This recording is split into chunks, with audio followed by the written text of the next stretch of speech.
And we want to welcome those who just joined us on YouTube. We're just getting started. We just learned that we are joined now by those on YouTube. Yes, sir. So we welcome those on YouTube to this recording. We're just getting started. We're right in the middle of, we're at the beginning. We're actually in the beginning of testifying of our God, Yahweh, the God of the Hebrews. Yes. I'm introducing him first to those who do not know. I'm testifying of my first, of Aleph Beth, again, Aleph Beth in Hebrew, which is father in English. And setting the record straight. Once again, I'm going to repeat for the sake of those just joining us on YouTube, we are not a religion. We are the nation of Yod-Heh-Wav-Heh. We are a nation, a celestial nation that is not of this world. We are Hebrews. Yes, sir. Now, you must study the word Hebrew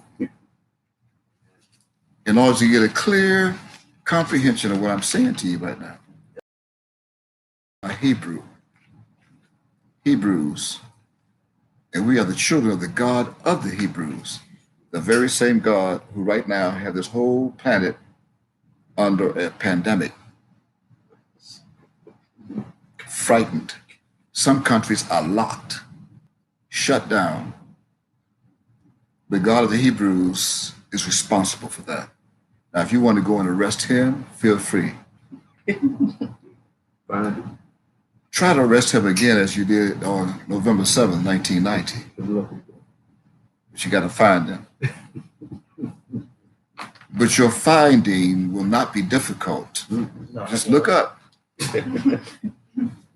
Go outside in a dark night, clear sky, and look up.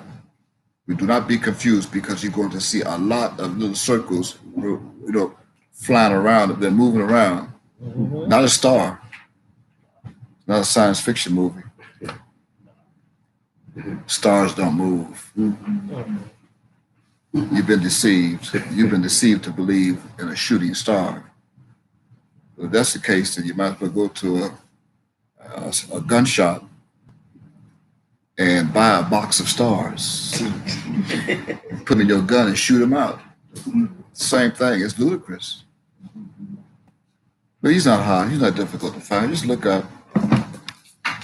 And when you see a bright light, the brightest light in the dark skies, then ask NASA, NASA, what that is, NASA, and ask NORAD what that is. They call them UFO. So many times before I've mentioned that it's so ridiculous to even call them UFOs, which is impossible. No such thing as a UFO. For those who never heard, I just got to say it again. My arm is telling me to say it. It's not coming from me. Even you on Facebook, for you who don't know, on Facebook and on live stream, there's no such thing as a UFO of their English alphabets. UFO. That stands for unidentified flying object. Impossible. How is that impossible, Mika Yahweh? Because you just identified it as a flying object. So how could it be unidentified? And since it's a flying object and you didn't make it here on Earth, then I'm going to identify them as angels and cherubs.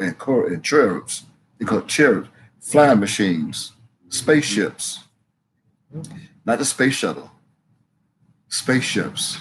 Made out of chemical elements that cannot be destroyed. Celestial crafts that are the God of lights. Also travel at warp speed, fueled by hydrogen. No gasoline, no gas prices to worry about. No high gas prices, no low gas prices. No short on fuel.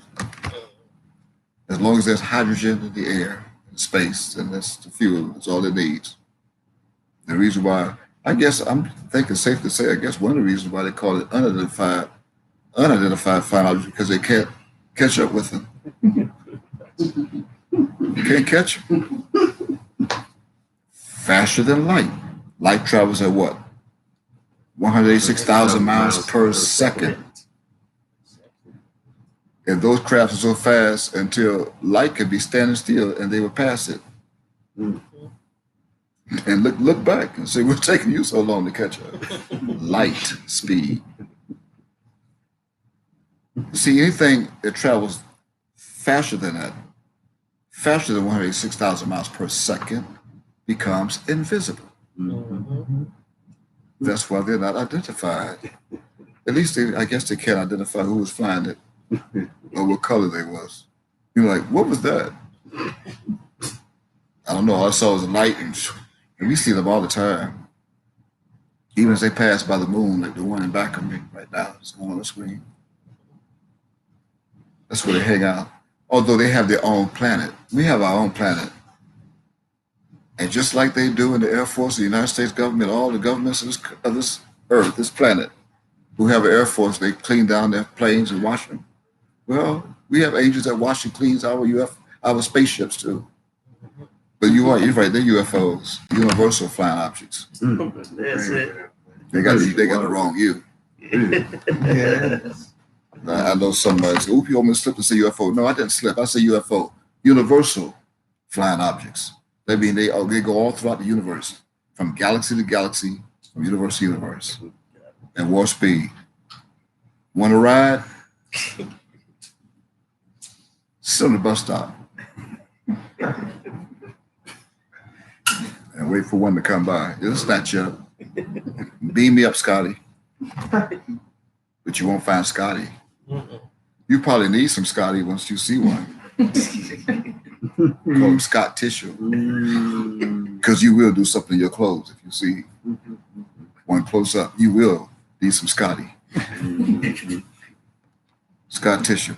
I'm testifying to you of mine Yod Warfare. Yes. The God of Hebrews, the true and only living God. Praise the Lord.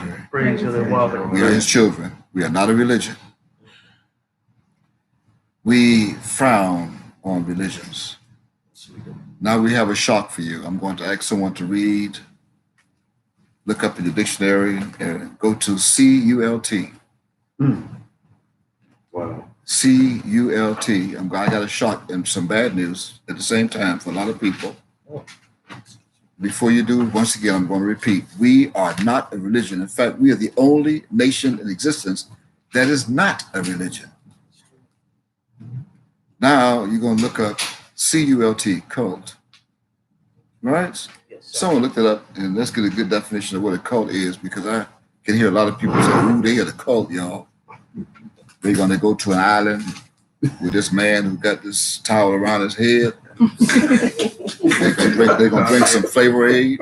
They're going to drink some Flavor Aid. If they run out of Flavor Aid, they're going to get Kool-Aid. And then they're going to drink it. They're going to hug each other. And they're going to say, praise Yahweh. And they're going to drink it. And little do they know that man going to put some poison in that Kool-Aid. And they're going to, he's going to promise them to go to heaven. And they're going to all be found by the United States government holding their bodies and hugging, a whole mass of them, on some island. We haven't picked the island yet. No, not yet. I guess the closest one from here would be the Bahamas, or we could go to Andros, I guess. The Andros, the biggest island of the Bahamas, is called Andros. The smallest one close to here called Bimini. I don't think they want us over there, though. We can get there. It's okay, because I don't want to be over there. I don't want to be in the Bahamas.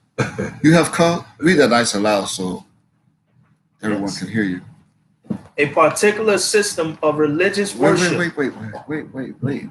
Goodness gracious.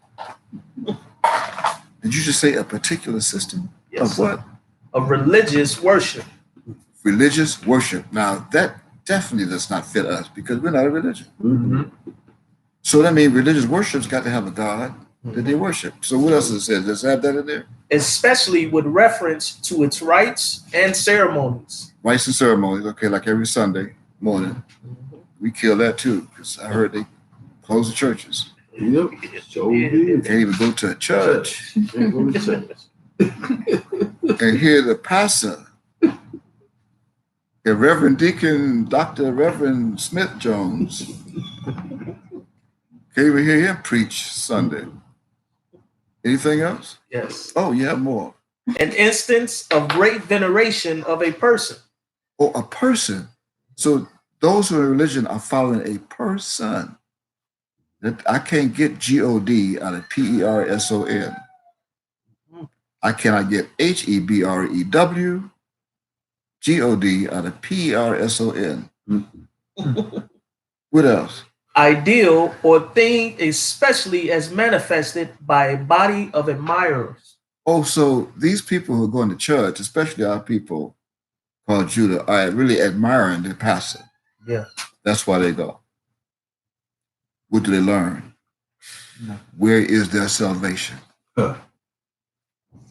Where is their Savior? They think their Savior is Jesus. Mm-hmm. A Spanish boy who hangs out on South of 8th Street and in every Latino government and every Latino neighborhood and ghetto in this country. Jesus. Some of the Jesus they sell drugs. Mm-hmm. So they go ask for Jesus. It's the same thing. Yes, it is. Jesus in English, Jesus in Spanish. Right? It's true. Just like Peter in English, Pedro in Spanish. Ricardo in Spanish, Ricky or Richard in English. Same thing. Same Right? thing. Absolutely. Okay. What else is there? Anything else? Yes. A group or sect bound together by veneration of the same thing, person, and idea. Carlos.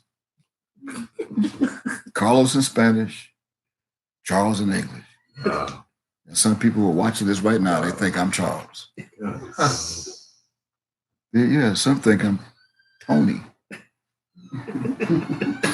Look at Tony. Some even think they knew me as Mr. Israel. Mm-hmm. For all of you who think I'm Charles, Tony, Mr. Israel, Mika Israel, or Slammer, go to your dictionary and study incognito. Maybe we should help them. Someone now look up incognito, and then we'll explain to them why I had to go around this planet, not just the United States. I've been to other countries. Incognito. Right? Mm-hmm. Especially those who even thought that I was actually working for the school board of Miami-Dade County. I didn't go to teach. I went to recruit.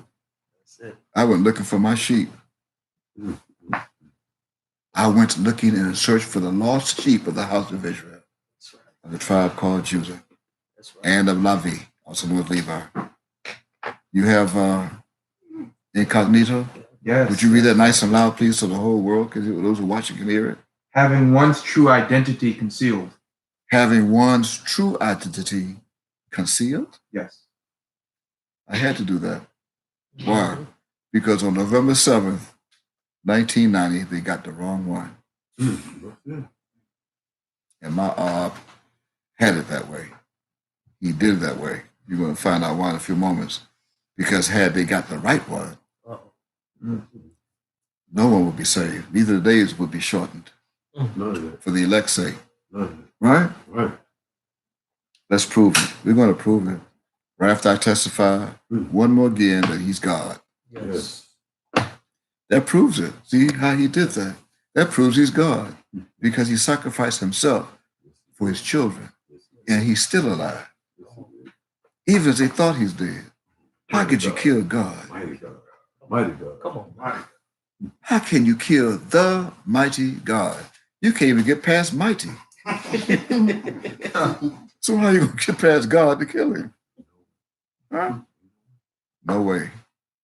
I know we had a sister who sung that, made a record out of that. Ain't no way. With Aretha Franklin. Ain't no way. Right? Yeah, she's gone now. She's not forgotten. Because there's no way. Ain't no way. Praise the Lord. Praise the Lord. If you haven't figured out by now, I am the host. I'm also his host on the planet. I'm the host of Mount Odd who is the God of hosts. Mm-hmm. Then you read in the Bible, the Lord, I mean, even if you just read the title, the Lord of hosts. Right? I'm the host. He's the God of me. My name is Mem, Yod, Kaf, Yod, Waf, 5 Hebrew characters, 2 of the 5 positions, twice in Hebrew. Again, from right to left. Mem, Yod, Kaf, Yod, Waf.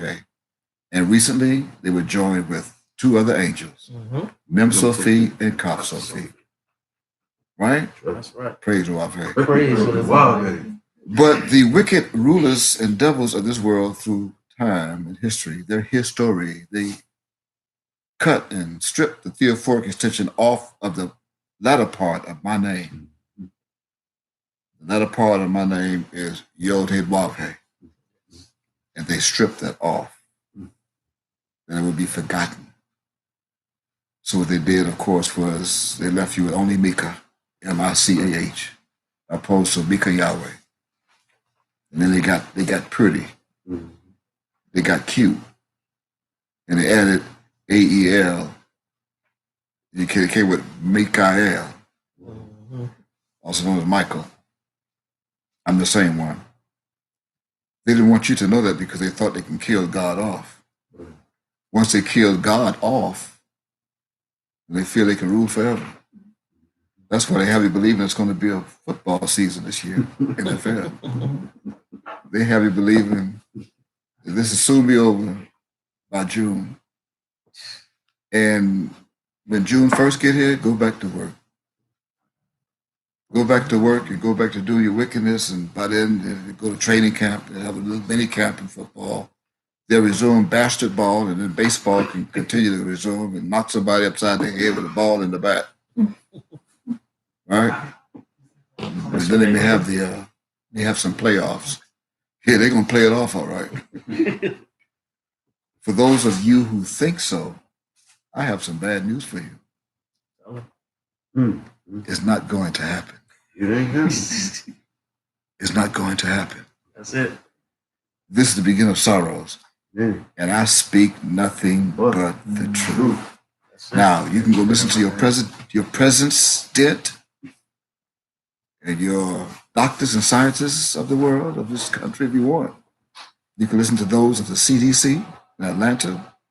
You can listen to your pastor, your mama, your daddy, your aunt, and your uncle. You can listen to all of them, and it's not going to change. This is only the beginning. And I personally don't see an end in sight yet, especially up to December of 2020. That's of 10. Of 10. As of 10 as I will. Of what? All plagues. Huh? Praise, Praise the Lord. Did we make ourselves clear? This is not a religion. And this pandemic is just beginning. They have you thinking, hear me now, for you on Facebook, my people, you who are watching the recording on YouTube, please hear this. First of all, let me explain to you and tell you what I told the angels that are here with me in Miami, Florida. And you have to hear this. You got to hear this now. Because this is what you have to do, and this is what you must do from now on. Even if you've been following us for the past few years, I want you to know something personally of me. Now, you follow this. Just as I told my people here this morning in this house, I'm going to tell you who are watching, whether it be live or the recording on YouTube, I'm going to tell you this. Listen carefully. Because that's all you know now. Listen. Right? All right. I do not want you to listen to me. You got that? You who are on live stream, I'm Mika Yahweh. Mem Yod Kaf Yod Wafe. You who are watching on YouTube, the video, I am Mem Yod Kaf Yod Wafe. Mika Yahweh in English. I am the only one. The same one from the Bible. The same one of the Bible. The same one who you read now as Micah. The 33rd book of the Old Testament, of the whole Bible. I repeat, do not listen to me. You do not listen to me. Do not listen. If you listen to me, here's your consequences. If you listen to me with your ears, you are going to die. Period. You're going to die. Do not listen to me. I do not want you to listen to me. I'm not looking for listeners of the word. None. If you do, I repeat, you're going to die. Do not listen to me. Now, that's this hand. That's this hand. See, but you're looking at like you think of the right hand, it's the left hand. Now, on the other hand, right? On the other hand, I want you to hear me. You got it? You must hear me with your mind. You must hear me. Hear the words that comes out of my mouth. Hear with your mind. If you hear what I say, you will live, even as long as forever. That's right. That's right. You hear it? You have a 99.9% chance to live forever if you hear what I say. Hear what comes out of my mouth. Do not listen. You got it? Because every word that comes out of my mouth is true. Also, they're words. And I am also the word that was made flesh. I'm going to show you that in a minute. I can take all the words on this planet, whatever language it is, whatever idiom, I can take the word and play with it. Then I can decipher and let you know what it really means in our language, in Hebrew. As a symbol. They're nothing but symbols anyway. They're symbols and letters, they're not words. Symbols and letters. Now, that's one. Here's number two. I do not want you to trust me. Wow, he going for, you bat not tonight, ain't he?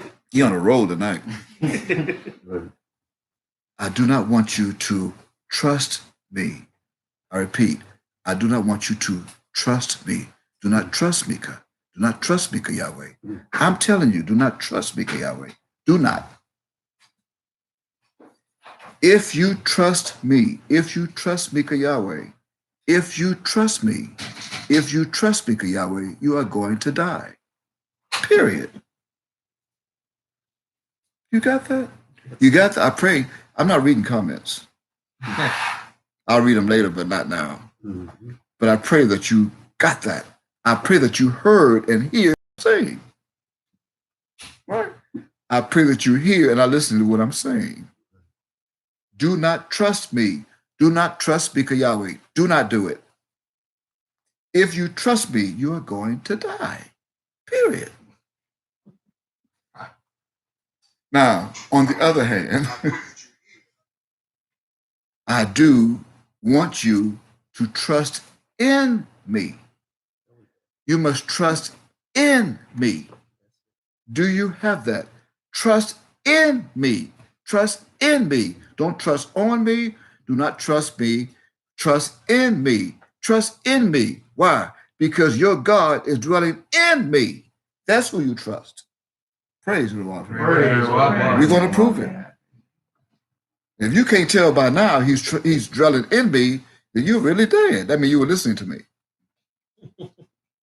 And you ain't heard a word I said for years. And we're going to prove it. Now, I said that to say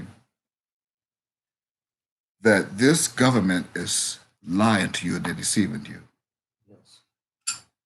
If you continue to listen to them, if you listen to this government, you're going to die. If you listen to this government on your televisions, on CNN, ABC, CBS, or whatever else there is, even the serpent station, you are going to die. If you trust this government, you are going to die. Period. You stand a 99.9% chance to die. That's what I'm saying. Can you hear me? Can you hear me? Can you see me? Do you trust in me, what I'm saying? If not, I'm going to show you. Prove it. In fact, why wait longer? Any questions so far? No questions. Okay, let me give you a perfect example. I've been told to testify to all of you tonight, to this planet, that in or toward the end of the year, notice and record this 1957. Let's go back now. I'm going to give you an example and I'm going to identify myself to you tonight. I'm not going to go incognito. Mm. I'm going to identify who I am, that my wants you to know, and our relationship that we have before there was an earth, before there was a planet. End or toward the end of the year recorded as 1957. I can remember my first dream that mine Yodewave had placed in my subconscious state of mind. You got it? Mind, M-I-N-D. You got it? Or should I say what I thought was a dream? Right. Now here's why I just said that I thought was a dream. What I thought was a dream. And that's because this alleged dream that came to mind, M-I-N-E, M-I-N-D, mind. Do you get the two words? See, M-I-N-E, M-I-N-D. One word ends with eternal. The other one ends in distress with D. My mind was in distress, even in 1957. Was that of seeing a dead body. I had an alleged dream that I saw a dead body of a man. That was a small suburb of Miami that's called Overtown. You got it? Yes, sir. Okay. With my power cord, because it's going dead. I had it in here. Nobody should have taken it out. No, okay. I want the power cord to my laptop before I lose this, please.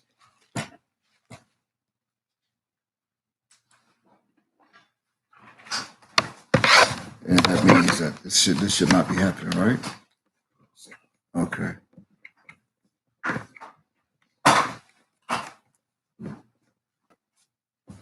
Praise the Lord. Praise the Lord. Praise the Lord. I'm going to ask those to please excuse us as we made that adjustment, because you must hear this. I want you to listen. Don't forget, you must hear this, right? Yes, sir. Okay. So now we have power. I just got a message that the battery was going down. We can't have that in the middle of this testimony. That's actually the beginning of the testimony. All right? Yes, sir. Okay. I'm sure, make sure this is connected. Power. Yes, sir. Okay. As I continue, as I just said a moment ago, I had a dream. I thought it was a dream, 1957, of a dead man, a body, lying in the street. At the time, this body was in a small suburb of Miami, Florida. It's called Overtown, which is the very same suburb where I was born. A hospital that was named, quote, Christian, end quote. Christian hospital. I have a birth certificate if you'd like to come and look at it. I'll show it to you. It has on that birth certificate, Hospital Christian. Same spelling, just like those 2 billion Christians in the world. That's strange, isn't it? That I would happily be born in a hospital that's called Christian. Christian. At the time, the only hospital where they allowed Negroes to come to give birth to a baby. Colored people only. They couldn't go to the hospitals today in Miami. It's called Jackson Memorial or Mount Sinai. This is back in 1954. No colored people. Christian hospital was only a house at the time, too. No bigger than like maybe a 10-bedroom house. The smallest building. It was a hospital for Negroes. Anyway, those of Miami can tell you about Overtown, even today. I mean, back then, even today, it's a bad suburb. bad, rough, drugs, prostitution,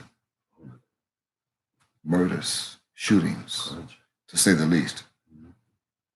I know firsthand and experienced it myself. And I had some calls. I'll explain to you how I received calls. Not a call boy. We're not talking about that kind of call. I'll explain to you what kind of call in a minute. Nevertheless, after I saw that dead body of a man lying in the streets of Overtown, I woke up. I tried to tell my mother. I was disturbed. I believe, if I can remember, I even woke up crying because I saw the body wasn't moving. So at that young age, I knew it was dead, wasn't moving. But I tried to tell her I was disturbed. And that's based on a little talk that I was trying to hold a conversation at that age. Tell her, mommy, I had a bad, I was shaking my head crying. What's wrong with you? Bad dream. Especially my body was only about 3 years out the womb. Close to 3 years out the womb. And I say 3 years out the womb because her next child after me was born a year before that, in 1956. That's her second son. She only had two sons out of the first. Now, she may have left him with someone though, because I don't remember seeing him in her arms, which of course was another boy that she gave birth to back then. By the way, both of us were born in the same month called September. The first was born again, like I said a moment ago, in 1954, the other 1956, like 2 years apart. Meanwhile, this dream had to have occurred around the early part of summer of 1957. Here's why. Of course, I would be turning 3 that year in September, right? So this dream happened during summer. Now, like I said, I tried to tell my mother this dream, but she didn't listen to what I was trying to tell her. My guess is that she was ignoring baby talk. What would you talk about here? Right? Little did she know I was trying to tell her, and my God showed me someone that was going to be killed in our family. Are you hearing me? Yes, sir. Yes. You ready for this? Ready. A few weeks later, after that dream, my mother took me with her to a funeral home that was over town. I remember because when we got there was a lot of people standing outside the funeral home. Like how people gather when they go to see a dead body, like at a wake, right? I also remember holding on to her dress. And I was a shorty, holding on to her dress, scared. My mind was disturbed. As we went inside, that's when I walked up to this casket. They had glass over the top. I will never forget this. Had glass over the top of it. And I tried tiptoe to see what everybody was looking at. She saw me trying to tiptoe. So she picked me up in her arms.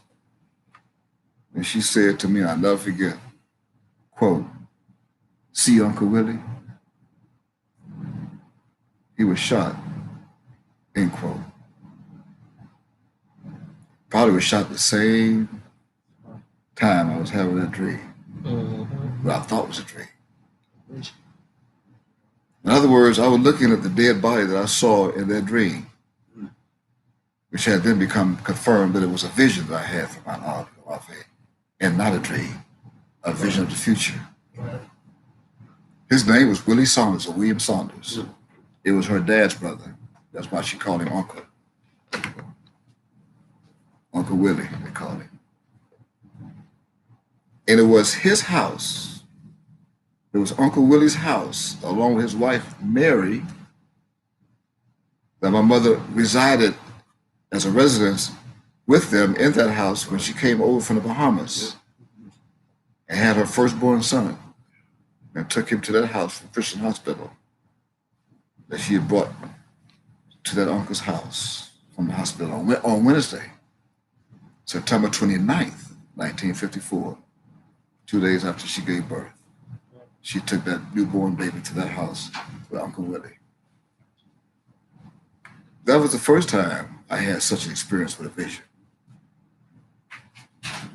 The second experience was in 1960, which was about 3 years later, in the spring, like around Easter. Are you hearing me? Yes, sir. Yes. That was when Mount Ab, Yodawafe showed me was called a quote, 8 times 4 molecule orbital theory of a cosmos, end quote. I'm going to repeat that. Yes. It's called 8 times 4 molecular orbital theory of cosmos. Now you may want to go, what in the hell is that? Because hard to explain by its name. I'm going to do the best I can, even more so by its design. But if I can explain, if you can follow me, it would look like placing 4 of the number 8s sideways lying down. 4 of them on a flat surface. Some may consider they burn now. That are all 4 connected together, right? One to another, and multicolor, like red, yellow, blue, green, and orange, to name a few colors, right? Yes. I saw this. I will not lie to you. I will not lie to you. You got it? When I woke up that morning from that dream, I thought it was a dream again. I thought it was a dream of what we can now call a vision from Yodawafe. Right. Mm-hmm. You know what? Read that. Let's just pause here for a moment. I also want to go to Numbers chapter 12. Grab your King James Version Bible. I should have asked you earlier to take out your study tools. But grab your Bibles. Because, you know, I thought it was a dream, but now we can call it a vision. Right. Here's why. It's in Numbers chapter 12. Someone read beginning at verse 1. You're going to read verses 1 to 6. That's where we're going to get our subject. Come to our subject. Nice and loud so we can hear you. Mm-hmm. And Miriam and Aaron spake against Moshe because of the Ethiopian woman whom he had married. Mm-hmm. For he had married an Ethiopian woman. Now, you know, Ethiopia is of Africa, of Hamite. Hamite. They're the Hamites. Mm-hmm. Moshe was a Levite, right? Of Seth. Yes. These are the sons of Noah. Ham, Seth, Japheth. You got it? Yes, sir. So they say, you know, he broke the law. Well, why are you marrying a Hamite? Outside of our culture, outside of our tribe. Tribal, not one of the 12 tribes, Ethiopian woman. Read verse 2, please. And they said, have Yod-Heh-Wav indeed spoken only by Moses? See, they wanted to throw him out. He broke the law. He got a strange woman. Now we can take over. Right. They wanted his job. Read on. Hath he not spoken also by us? See, we don't need Moses. They conspiring against Moses. Yes, sir. And guess who was hearing them? Read the next line. And Yod-Heh-Wav heard it. Yes. Now read verse 3, please. Now the man Moses was very meek. And that's an understatement. Very meek. And what? Above what? Above all the men which were upon the face of the earth. Could you imagine? Of all of the men upon the face of this planet, Moshe was meeker than all of them. Read verse 4, please. And Yod-Heh-Wav-Heh spake suddenly unto Moses. Well, why did he go to them first? And then he went to who? And unto Aaron, Uh-huh. and unto Miriam. Mm-hmm. Come out, ye three, unto the tabernacle of the congregation. Uh-oh. And they three came out. It sounds like somebody was upset. Mm-hmm. And I remind you that whom you see over my left shoulder, in that photo image to the right of the screen, he first came to us as Moses. Yes, he did. Moses Israel. And that's all we knew him as. Called him Ak Moshe. and he at the same time, incognito, was all the time the God of meekness. The God who gave meekness and created meekness. Yes. No wonder he was so meek at the time as Moses Israel. I bear witness. Read verse 5, please. And Yod-Heh-Wav-Heh came down in the pillar of the cloud. They call that, see, that's what they call the UFO. I don't see UFO here. I do not see UFO in my Bible. Pillar of a cloud. You know what clouds hang out at. Mm-hmm. And what? And then what? Oh, but you see, he came down. You know, he came down in his own beam. And Scotty had nothing to do with it. Or Captain Kirk. Or Dr. Spark, or whoever this is. Mr. Spark, or whoever. Who else? And stood in the door of the tabernacle. And did what? And called Aaron and Miriam. And they both came forth. Uh-oh. First he told 3 to come. Now all of a sudden only 2 came. 4th. And what did he say? And he said, hear now No, my wait. words. He said, listen. He said, hear. Oh, here. He didn't say, listen. He said, hear. Here now, what? My words. My words. Colon. Here's an introduction. What? If there be a prophet among you, Mm-hmm. I, Yod-Heh-Wav-Heh, will make myself known unto him in a vision, Ooh. Then with what? and will speak unto him in a dream. Okay. Period. Period. End quote. You got that? Yes, sir. Now let me continue so you'll know what's going on. You got it? Got it. As I was saying, it's the second vision.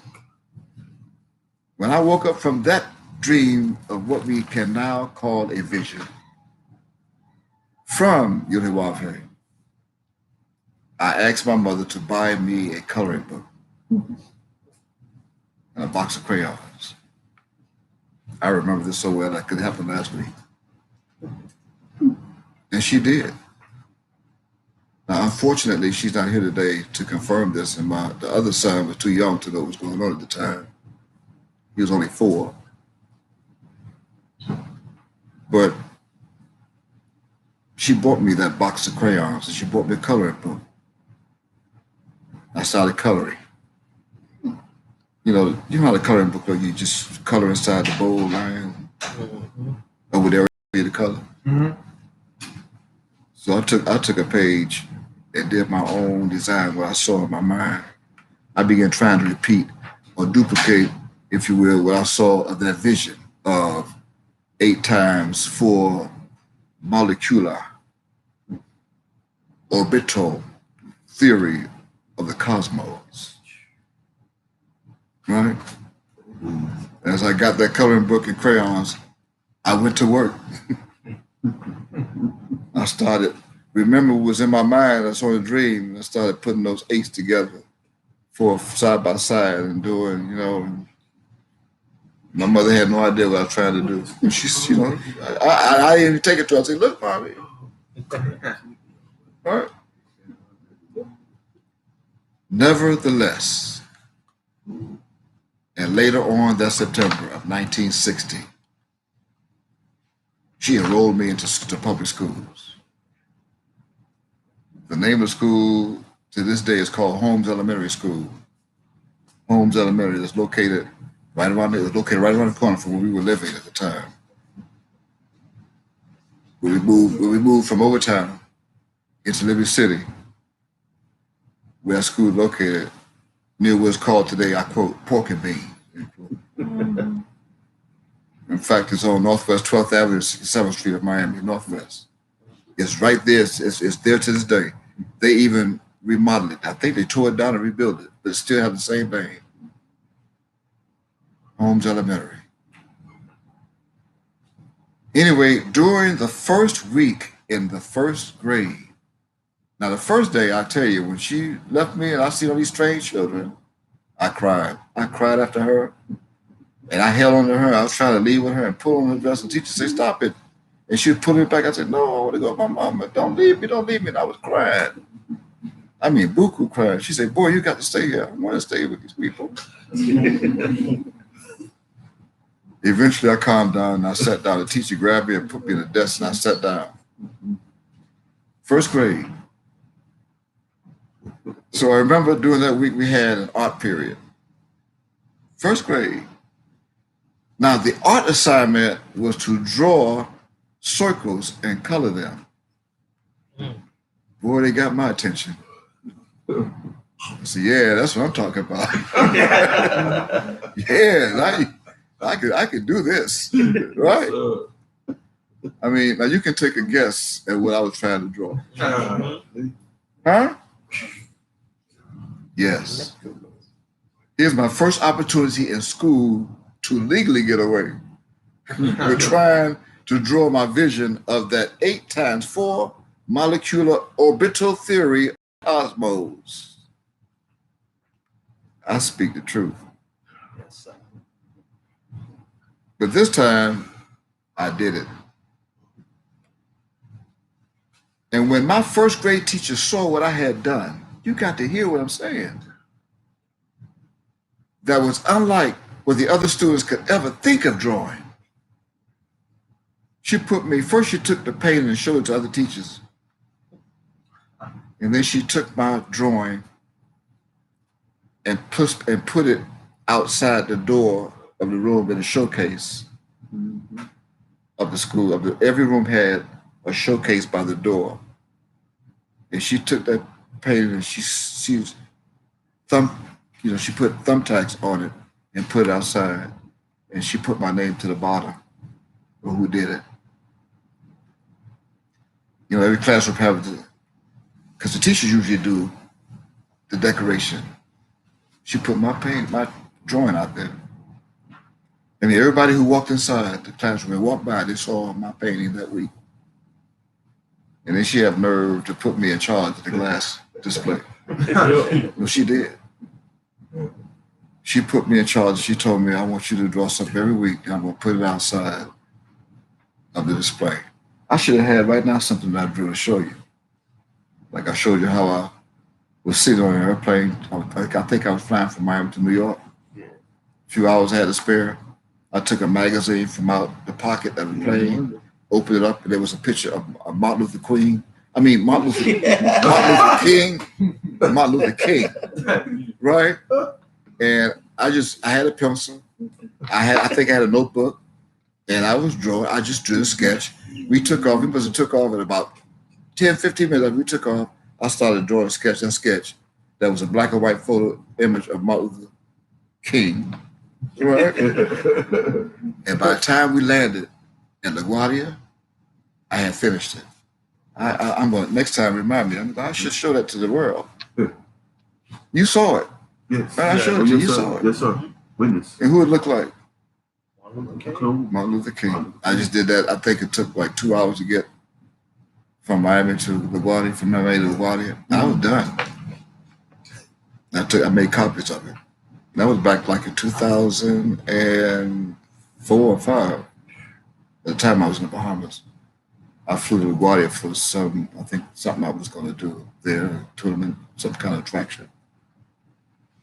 Anyway, she put me in charge of that glass, that showcase at the front of the room.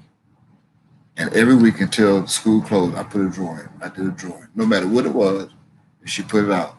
And she knew that I had some kind of art talent. And I did too. That was once again my God showing me what kind of talent I have in my soul. that I was an artist. And here I have a son and a daughter who brought it there. Same blood, right? Now the only witness I have that can attest and bear witness to what I'm testifying to you right now tonight. Right now, she's still alive. I checked today. I showed you. Yes, sir. Her name is what? Jeanette Jeanette Davis. She's still alive to this day. Who is Jeanette Davis? We were both 6-year-old sweethearts in elementary school. Yeah, we were 6-year-old sweethearts. We just never went out on a date. Unless it was at a birthday party or something, but we never had a chance to attend a birthday party together. Or do I have to remind you that I didn't have a driver's license yet? Nor a car. Even if I did ask her out on a date, I have to take her out on my 3-wheel tricycle. That's all I had, a 3-wheel tricycle. And put it on the back seat, you know, like a motorcycle, right? And her woolly hair that was processed to a perm blowing in the wind down the sidewalk. I never knew where she lived, no helmet. Anyway, that was my second experience of a vision and prophecy I was given from Yodhe Wavre, of Yodhe Wavre. I found out I had the gift that my soul can see death before it happens. And then I found out I could draw, an artist. In high school, I did paintings. In high school, in art. I did one painting of parakeets, 2 of them, out of pastel. And someone saw that, a teacher that lived in Broward County, and she bought it from me. I wish I could see it today. I did a pastel portrait of Muhammad Ali, and he saw it. Muhammad Ali was living here at the time, right off 46th Street and about 16th Avenue, 17th Avenue, not 16th, 50th Avenue. That was his house. He would stay here in Miami. He would work out, then he'd go to the beach. And I showed it to him. I saw it. I showed it to him. Just me? But he didn't want it. You know, I tried to sell it to him, but he didn't want it. I can remember that as like it happened yesterday. Anyway, my third experience of celestial telepathy with Mount Ob, that I can remember, was a few years later. In fact, 7 years later, to be exact, right? That was, I could say 8 years later. That was 1960 that I got the vision of the art, right? Yes, sir. 8 years later, during the early morning hours of Monday, June 3rd, I went and looked it up online. I looked at the calendar dates and the day that it happened, so I get the exact day of the week that it happened and when. So on Monday, June 3rd, 1968, what I thought was a dream that was later deemed a vision, that Robert Kennedy was running for president of the United States. I mean, I've told some of you before, but I didn't go into detail. I saw a vision that Robert Kennedy was running for president of the United States early that Monday morning before I got up from that sleep. I dreamed he was giving a campaign speech as he was running for president in front of a whole lot of people, like a basketball arena. I saw what I thought was a basketball arena in this dream, or auditorium, that was full of people. I mean, like wall to wall, right? No seats. In fact, Mount Ob put me right in the midst of those people. Now, during Kennedy's speech that I had experienced that night, in that vision, and as I laid in my bunk bed, see, we had bunk beds. I was at the top. My brother was to the bottom. My mother didn't trust her to be to the top because he'd roll over and fall out. So I was at the top. But as I had a vision in my bunk bed and was still sleeping, I suddenly heard loud bangs ring out. It sounded like firecrackers in my sleep. That was later fired as gunshots. Two of which I heard was very loud, right? Like I was right there next to the gun. As I looked through the crowd in this vision, still sleeping, I saw Robert Kennedy fall to the floor. But he was falling from the podium where I saw him. Where he stood giving his campaign speech. As a few people immediately rushed to his aid. Right? I saw this. I also remember seeing in this vision a group of men rushing out of the room as if they were taken into like an ambulance out back of the place. I saw this. And then I also remember what I thought was a dream. The next day, I would listen to the news, like in Miami. And every news station in Miami, every one of them, they had announced that Robert Kennedy, the younger brother of the 35th president of the United States, John Fitzgerald Kennedy, and also that Robert Kennedy, being the 64th former United States Attorney General, had died. It's a vision. It's a dream. Now, you must keep in mind that I was only 13 years old at the time, 13 as in mem. Right? Yes, sir. All of these were signs that I didn't know at the time from my Lord. Also keep in mind, as you remember, that my birth month followed 3 months later. That's September. June, July, August, September, right? Okay. Also keep in mind that the week of June 3rd that year, 1968, that was the last week of school, that school year. During that week, I was in the 8th grade, my 8th grade school year. Now, in the meantime, are you hearing this? Yes, sir. In the meantime, when I had awakened from that vision on the first day of the week, that final week of school, that school year, Monday, that morning, right? I walked in my mother's bedroom. She was always sitting up watching the news or drinking coffee or reading the Bible. I walked in there because I was disturbed. Again, right? I walked in there. It's only a 2-bedroom house. You saw the house. 2 bedrooms. And I told my mother exactly what I had dreamed. Even as I told her as much as I can remember that dream. I didn't want to get ready for school. I just stood there telling her and said, Mom, wow.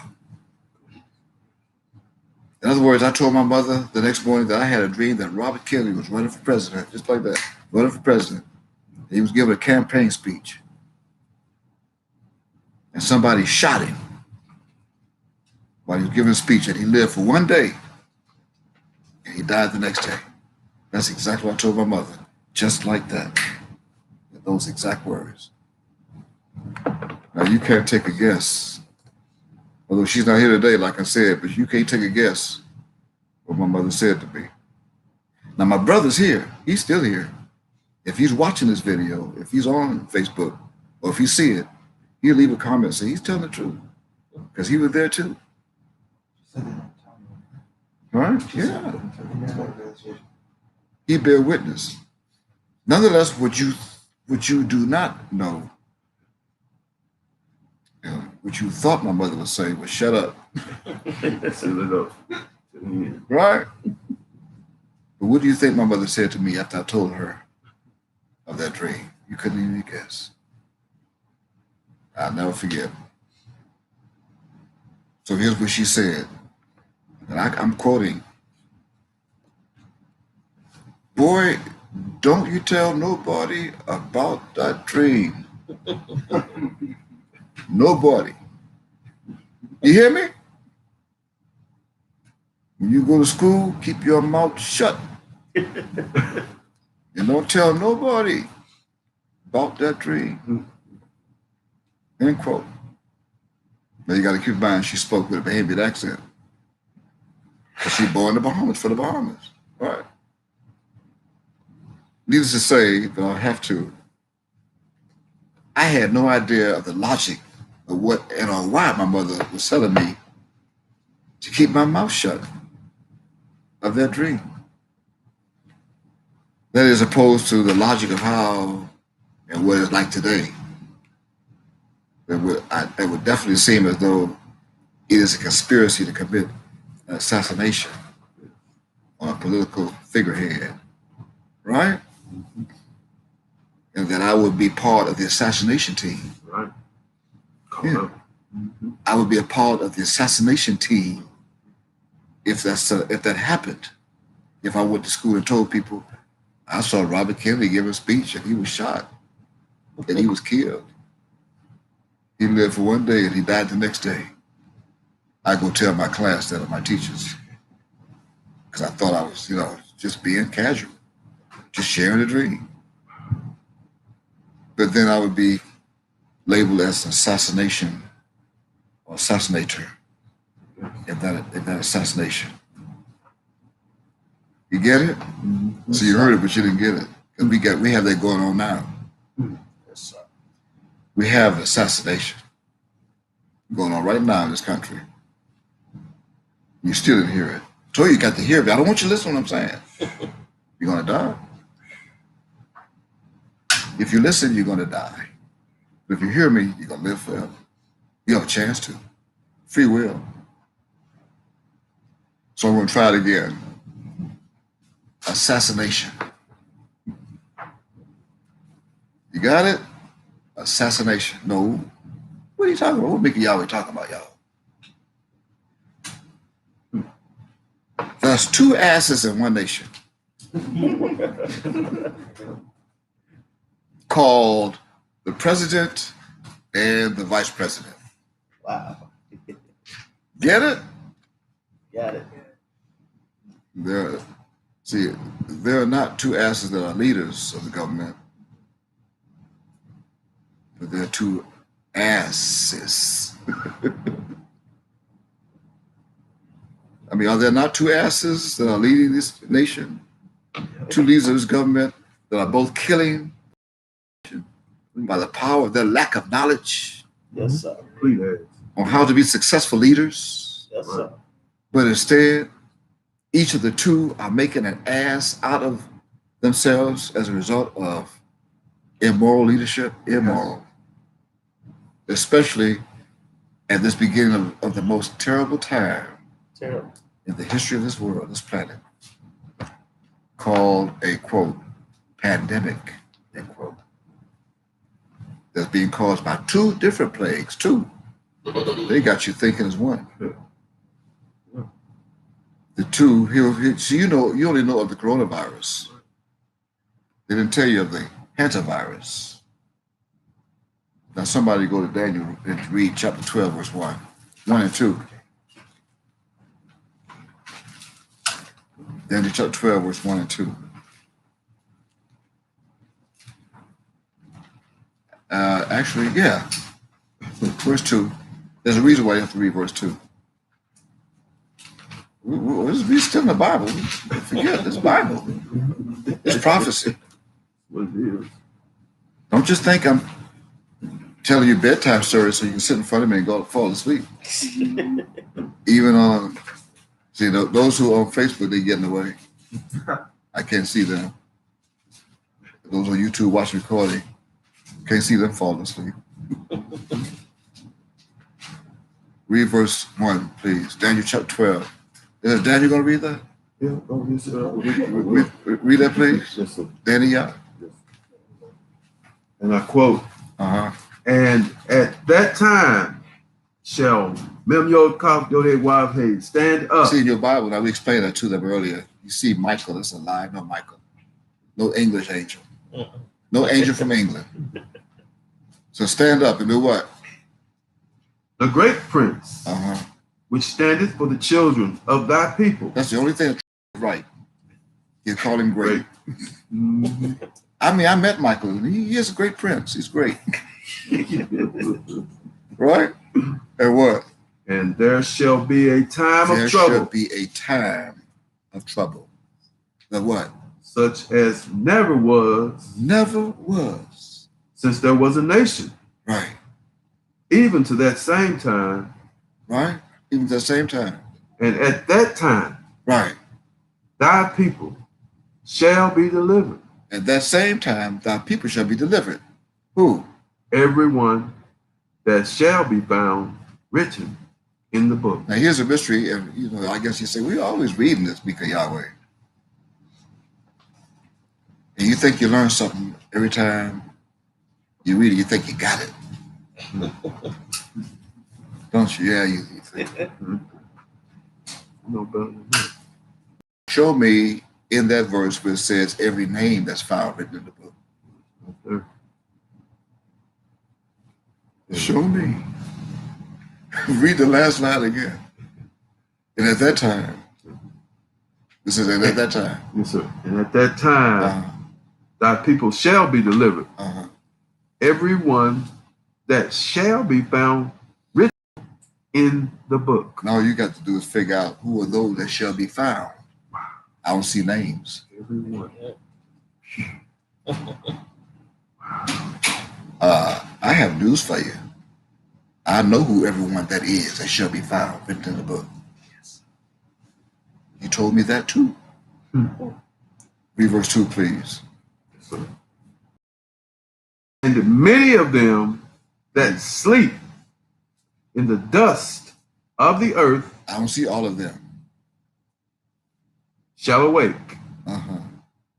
some to everlasting life, Yes.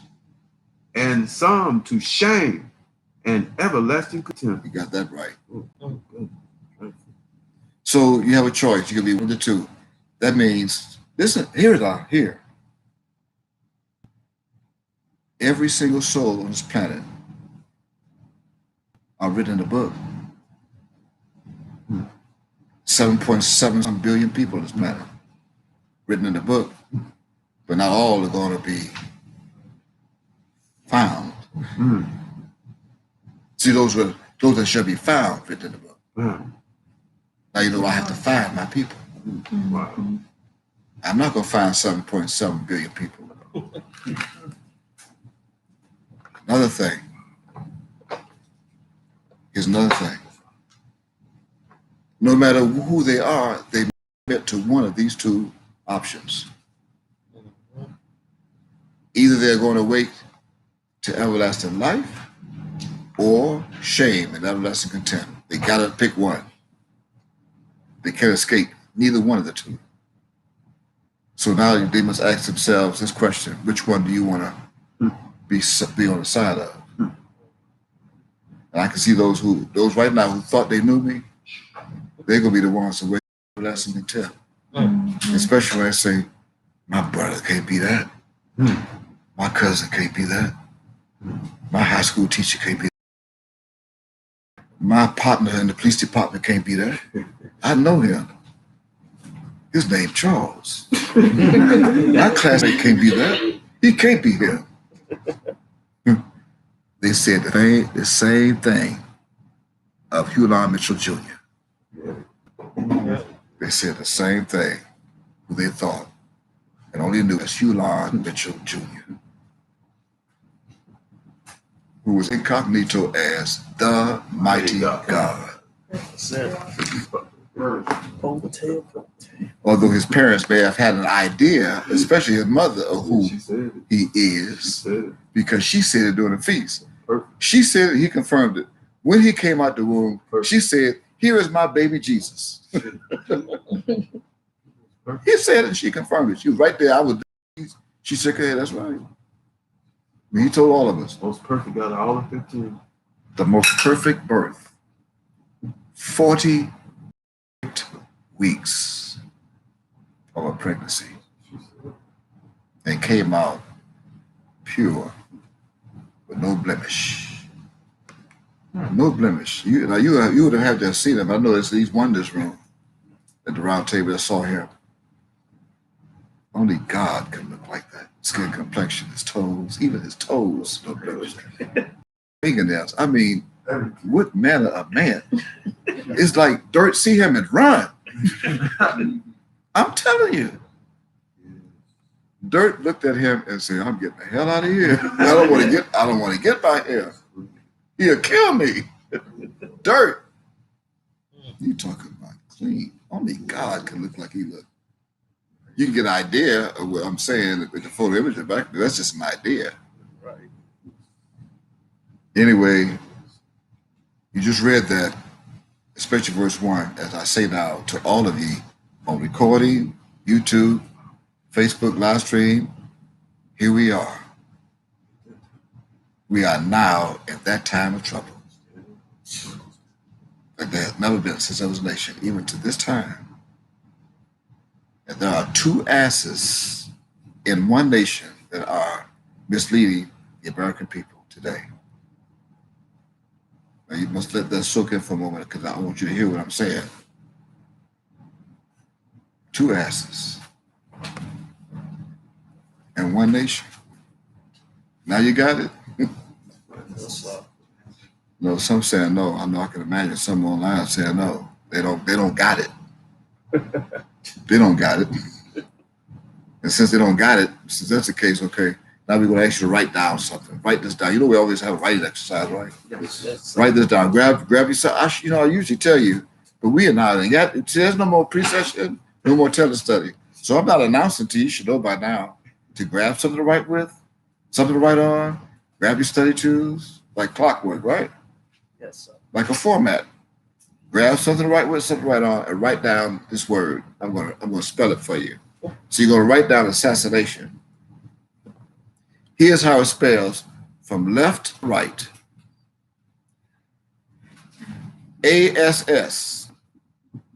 That's one ass. Followed by ASS. That's two asses. Followed by I, the letter I, as in the Roman numeral 1. Followed by Nation, nation. Golly. And now you have the mystery. Again, as I quote, two asses in one nation called the president and vice president. That are now killing the people and citizens of this nation by the power of their lack of knowledge and of leadership to be leaders of a nation. Wow. Yeah. Right? And here, I can't wait till the next day to listen to the news conference in front of the White House or the garden, the East Garden, the West Garden, or the Olive Garden, wherever they choose to go, and believe in everything they say that come out of their mouth. Yep. We'll be all right by June 1st. Oh, yeah, If you got your season tickets for NFL, don't throw them away. Keep them.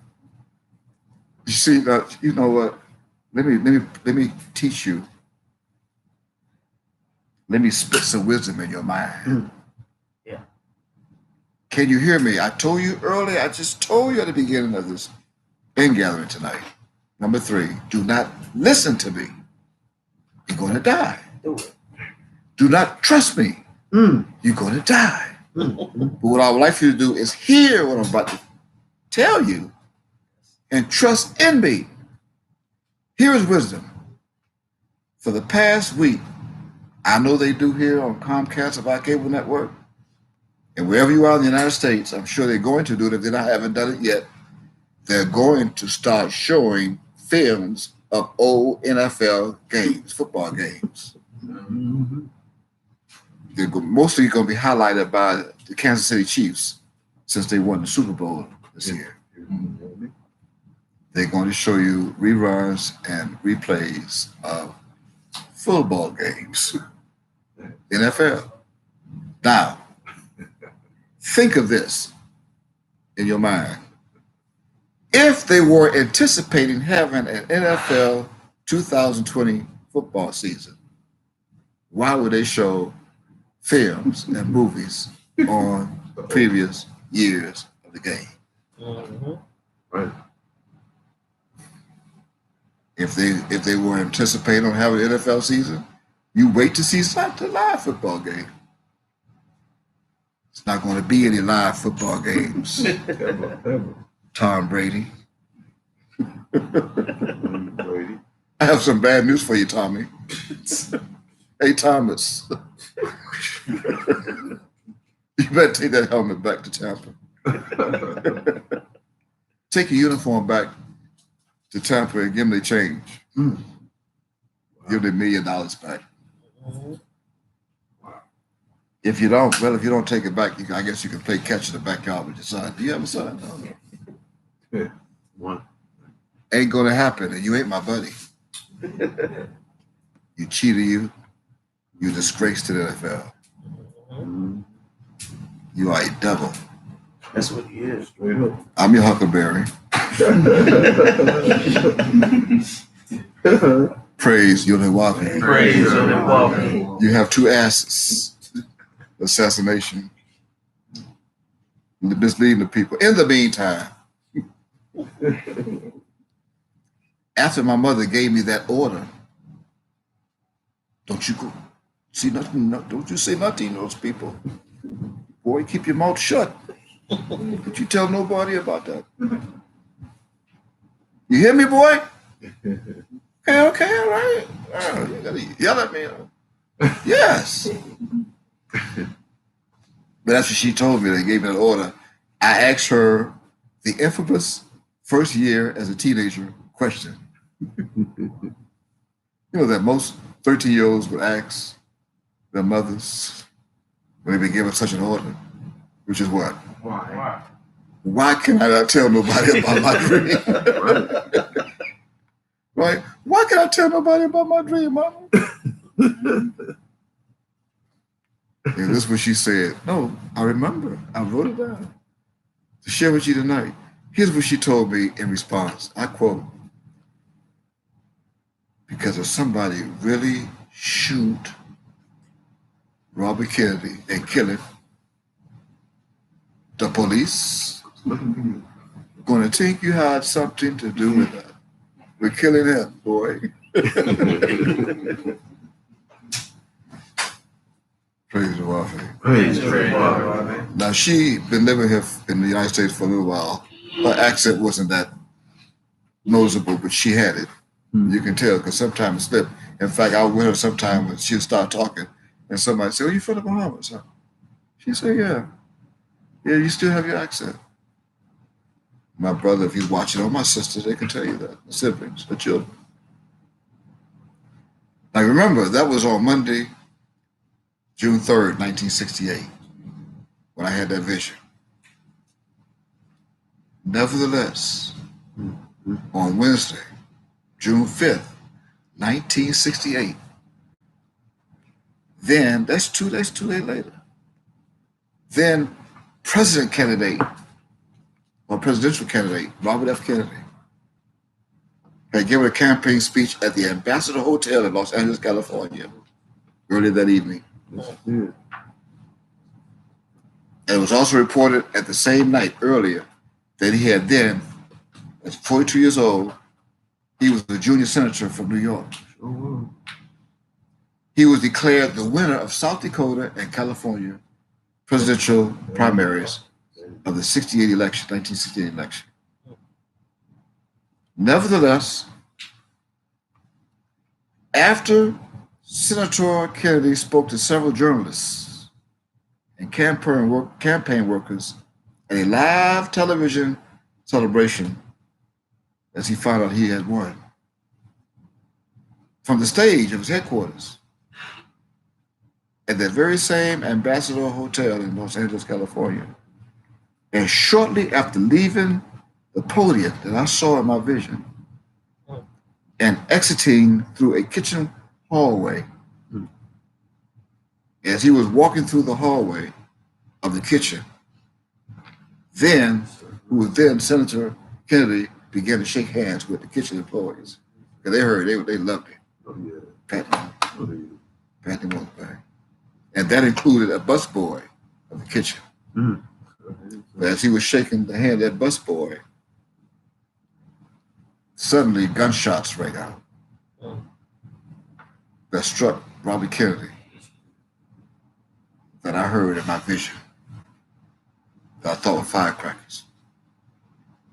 In fact, it was reported then that he was mortally wounded by multiple shots that was fired from a handgun, insomuch until he was seen moments later lying wounded on the floor by an ice machine with at least 2 gunshots in his torso and one in his head.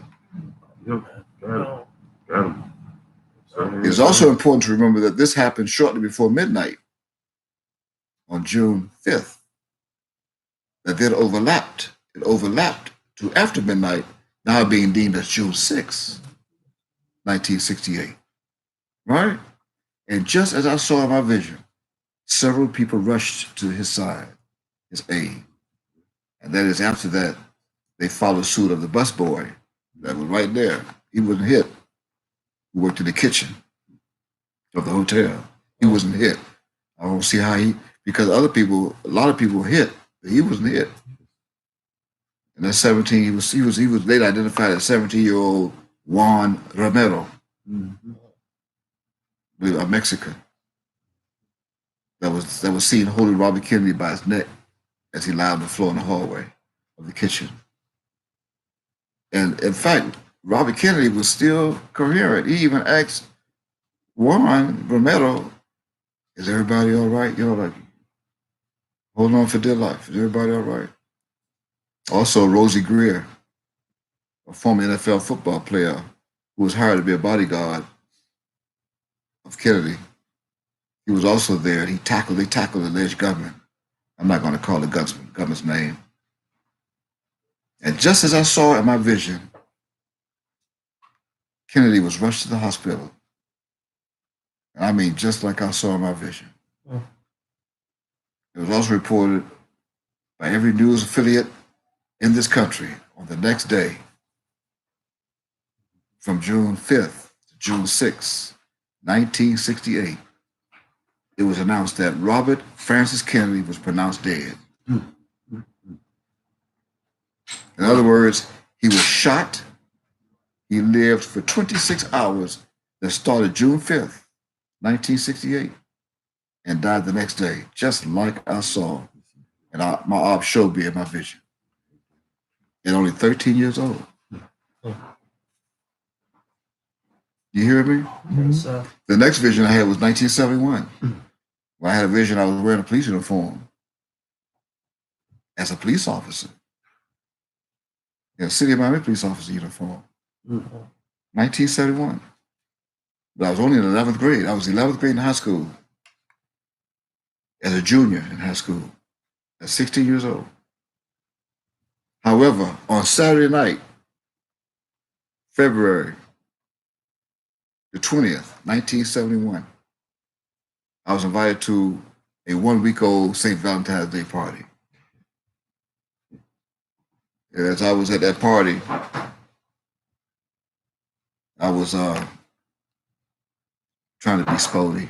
I put on a white shirt. I tried to attract this particular girl, and I was so crazy about this girl. But she only liked thugs. So you had to be a thug. You had to smoke cigarettes and steal something in order for her to go out with you. I'm not gonna call her name. She's still around. And I heard she was gonna be there, so I went to the party. I put on my white shirt, and I stopped and asked somebody for 2 cigarettes. Never smoked in my life. I said, if I go to this party and smoke this cigarette, I can attract her, and she may go out with me. She may go to a movie. Well, she may go out with me, go to a movie. So when I got to the party, here she is talking to another fella. I said, well, wow. I said, you know what, I'm going to get her. So I lit the cigarette in front of her. Yeah, I lit the cigarette, took 2 puffs and started coughing. But I made sure in the dark that she see me. I got right in her face and started, said, look at me, I'm smoking, don't you? Don't you like to see people smoking? Right? True story. I said, well, the cigarette ain't doing no good, so let me go to the corner store and see if I can get somebody to buy me a bottle of wine. I went to the store, 16 years old. Got somebody to go in and get me a bottle of wine. Came out, drunk half the bottle of wine, went back. Now I'm drunk smoking.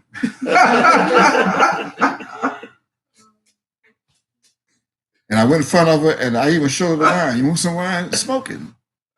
Still talking to this fella. I said, I'll be damned. I done got dressed up in a white shirt, got 2 cigarettes and bought wine, got half drunk, and she still won't say nothing. Let me take my behind home. So as I was walking home, I got to make this short. As I was walking home, I'm going down 46th Street in Miami, approaching a fire station. I still had one cigarette left. I took the cigarette from behind my ear. I put it behind my ear. I took the cigarette from behind my ear with disgust because she wouldn't look at me. I started smoking the cigarette. I said, well, I might as well smoke this. I ain't gonna throw it away. So I started smoking a cigarette, but up ahead, I could see a police car. It was dark. It was about 11 o'clock now. And I saw a police car in front of a classmate's house. They were always fighting. These brothers were always fighting. Parents always fighting. I said, there they go at it again. I'm not gonna call their names. At it again. I said, wow, they got the police over there again. And then I started feeling sick. Now, here come the wine and the cigarette getting mixed. Now I had nothing to eat. Now you know I'm feeling bad. Oh, yeah. But I got my white shirt on.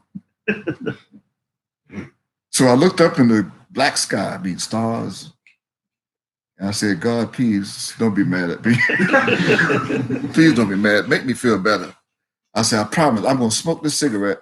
I ain't going to smoke it all. I'm just going to take 2 more puffs. And by the time I get by that police car, I'm going to throw it away. I'm going to put it out. I ain't going to never smoke again. So I'm getting closer. They're across the street. I'm walking on this side of the street. They're on that side of the street. I'm getting closer. I can hear them fussing. I get the police officer saying, stop it, shut up. I'm going to put you in jail. So as I get close, I say, I'm almost at the point. I'm going to put this cigarette. I took 1 more puff. And when I took that puff of that cigarette, I heard boom, boom. I heard shots. I got down and said, please don't shoot at me. I'm not going to smoke no more. I'm not going to smoke. Please don't shoot at me. I thought the police would shoot at me. I said, I ain't going to smoke. I promise. I ran behind a coconut tree and I said, please don't, officer, don't shoot me, please. And I looked over, peeped, and I only saw one. It was 2 police officers, but I only saw one running the house. I said, what happened to the other one? Oh, he gonna gang me. He tried to sneak up on me. I started looking around the palm trees, see if he's sneaking up on me. I stayed there. You talking about shaking? If that tree wasn't shaking, I made it shake. A palm tree. So after about 2 minutes, I saw police cars coming down the street, but I still didn't see that second police officer. I saw one running the house. Anyway, after about 5 minutes, here go about 15 police cars around the house. Here come fire rescue. The fire department was only about 100 yards away. The police stopped the fire trucks from coming. I guess, I don't know what was going on, but they stopped and said, don't come in yet. I guess they want to make sure everything was clear. But it was later discovered that the police officer who I did not see, his name was Victor Butler, City of Miami police officer. It was later learned that he was shot. He was assassinated by a gun, a 30-06 rifle. A gang of boys was waiting in the bushes for him. It was an initiation. They wanted to join the gang, so they were told to go out and kill a police officer. I didn't see him.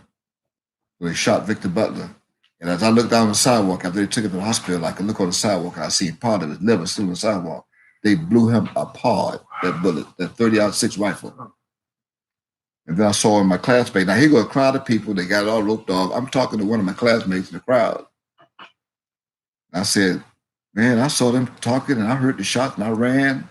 And I thought they were shooting at me. And by the time I get through the conversation, I had a hand pat me on my shoulder from the back. I turned around. Who was that? He said, come with me. I said, who are you? Showed me his badge, the detective, City of Miami Police Department. I said, uh-oh. I had on a white shirt. He said, come with me. I came with him. He put me back in the detective's police car. And people saw him taking me away. They started to say, ooh, they go the one who shot the cop. They got him. They got him. So he asked me my name. I gave him a false name. People started crowding around the back window to see me in the car. So with my white shirt on, I put my hand on top of the back seat like I was a detective. It's okay, I work. I work here, I'm a cop. Y'all ain't got to come around the car. I'm undercover. Anyway, I can't remember his detective name, but he asked me all kind of questions. After a little while, they thought I was the one who shot Victor Butler. The fire department came and looked on top of the building where the palm tree was the school, to see if I threw the rifle up there, the gun up there, what I shot him with. They took me downtown, gave me a polygraph test, called my mother about 1 o'clock in the morning. We got your son. You may not see him again. You're going to take a polygraph. If you fake it, if you flunk it, we're going to get it. We're going to take him. He shot this cop. So I'm trying to make it shorter, but After around 2:30, they were done with me, and I had to go to work the next morning because I was working at 16 years old. I was cooking at a restaurant, Sambo's. So I passed the polygraph. I could see him talking in the window, saying he could have done it. Tell the truth. The examiner, he told the truth. He didn't do it. They even took swabs of my hand to see if I had gunpowder residue on my hand.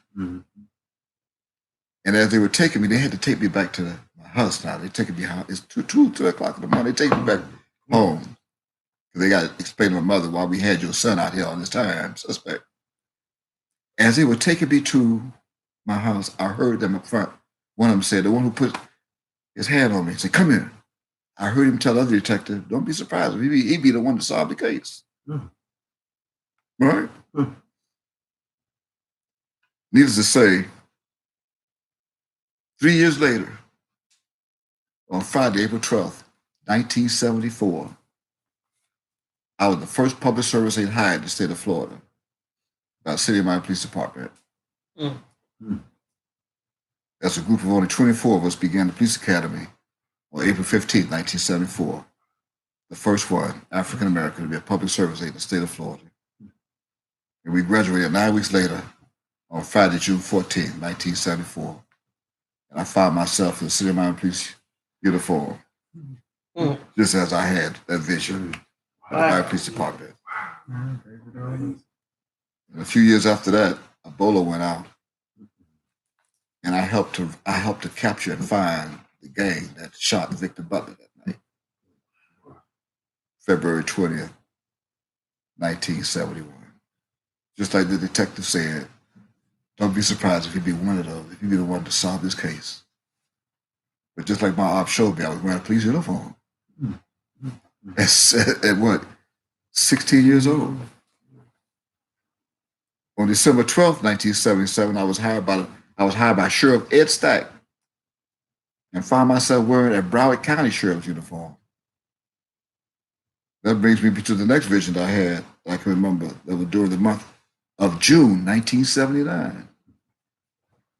I had a vision that I was flying from building to building, flying like a human, like a bird, flying from building to building like Superman,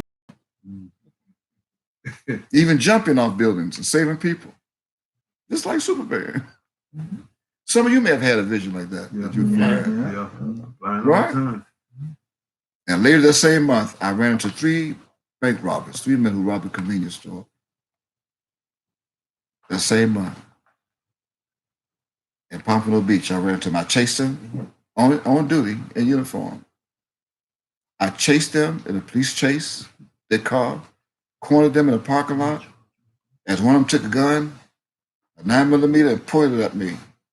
And I ducked, waiting for a shot to be heard. Didn't hear no shot, and I came shooting back. Boom! I shot at them with my Magnum. Didn't hit them.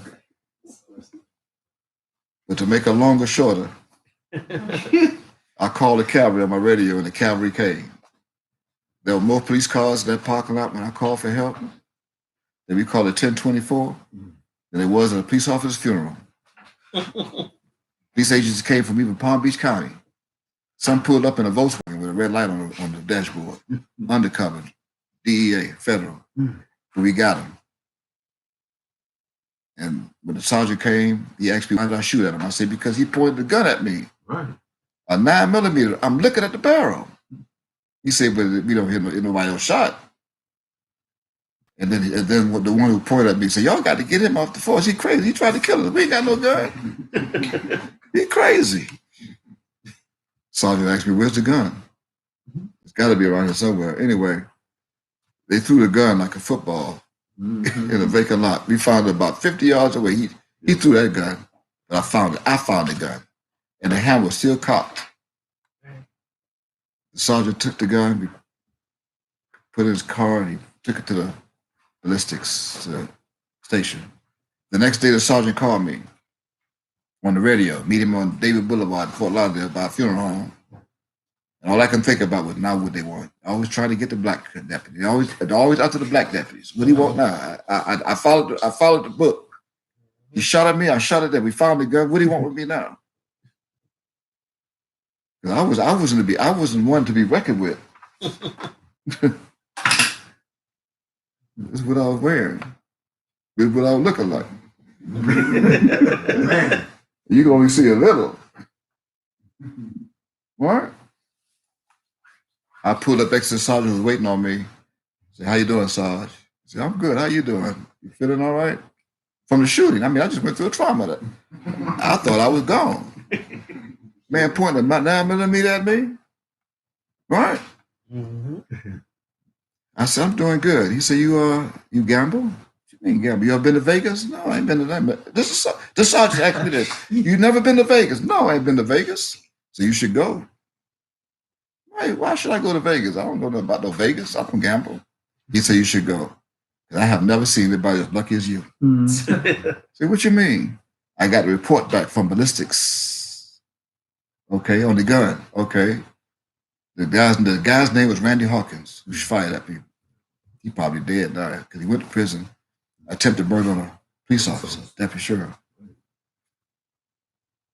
And I said, "Okay, you got the ballistics." "Yeah." And they found out that that Browning semi-automatic was fired. I said, "What?" "Yeah, it was fired. Randy Hawkins fired at you." But they found the bullet still lodged in the chamber.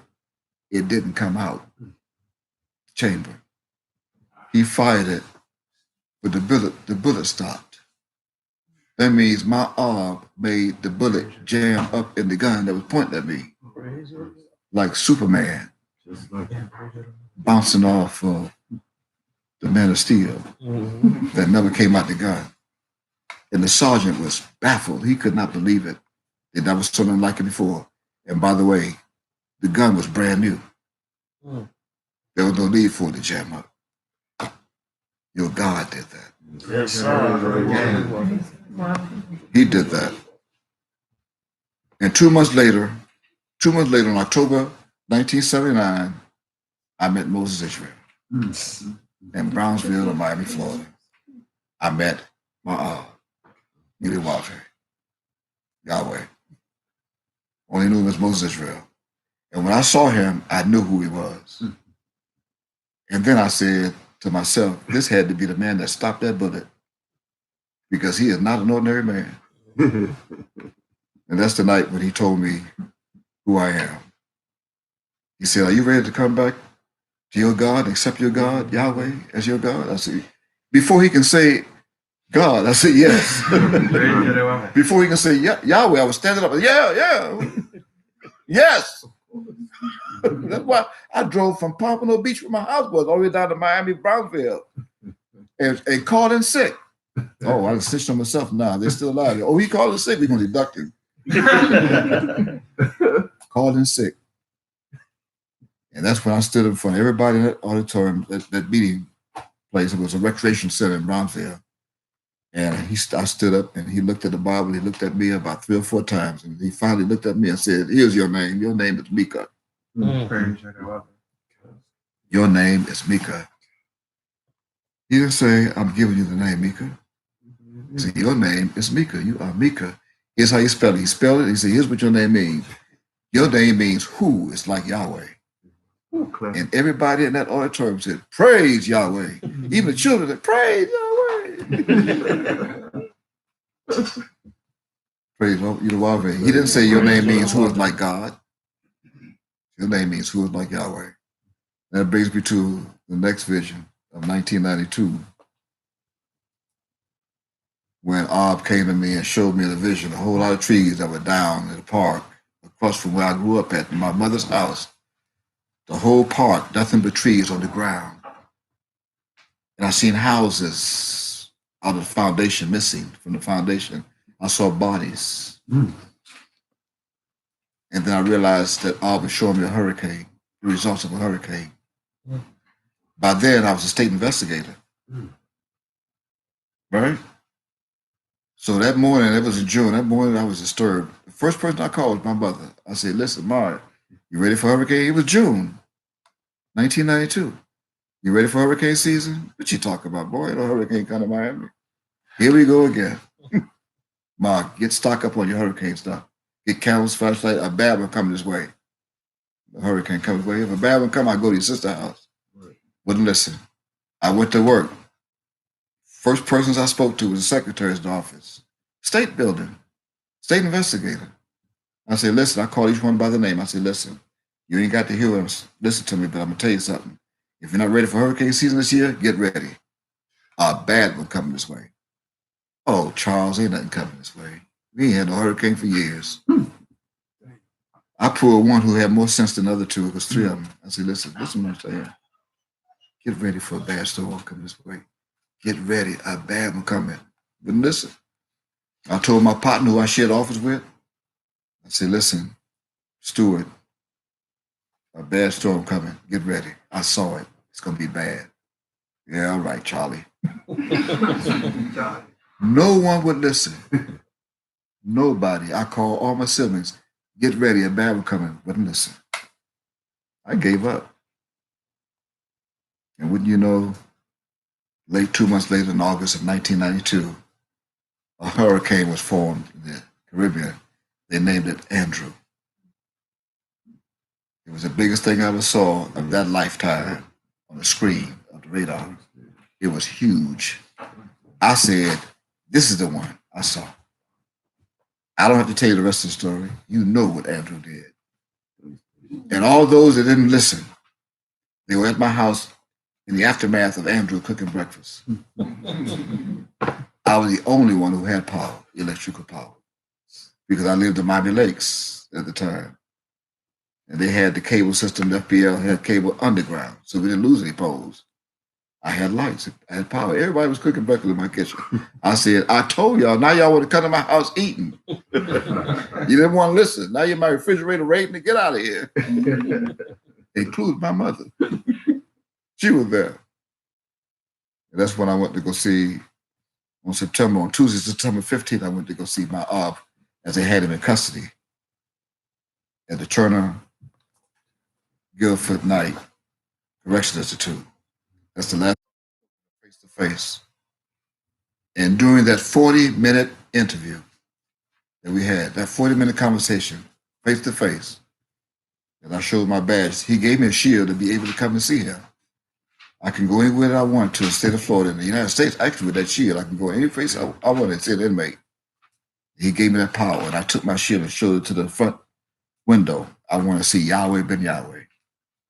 And I walked in, and they took me to the 6th floor, and he came out, and he came in the room with just a T-shirt on and khakis. And it was cold. And we sat at the table, and I could see the coldness in him because his arms were full of goosebumps, of chill. And I would lose. I had a black suit with a red tie. And my face was clean shaven.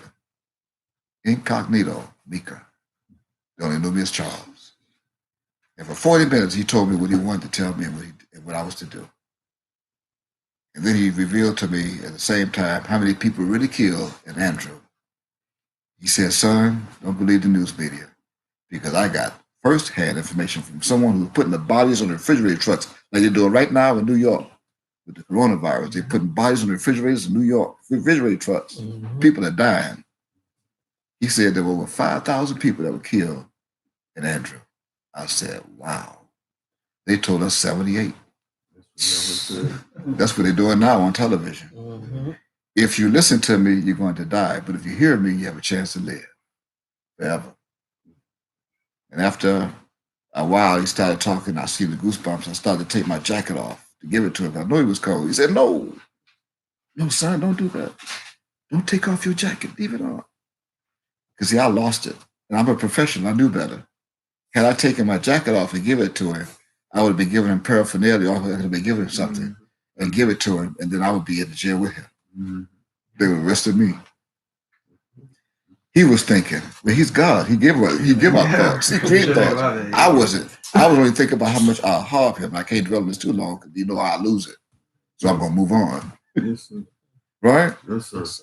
But that's when he told me he sent me out to his children. Mm. He blessed me. He said, you go to my children now. You give this blessing to them. And that you let them know that I'm okay and I love them. And you bless them. And you tell them you saw me. And I did, and they didn't believe me. First place I went was a resort on 62nd Street, Northeast, to Yahweh's Resort. They didn't believe me.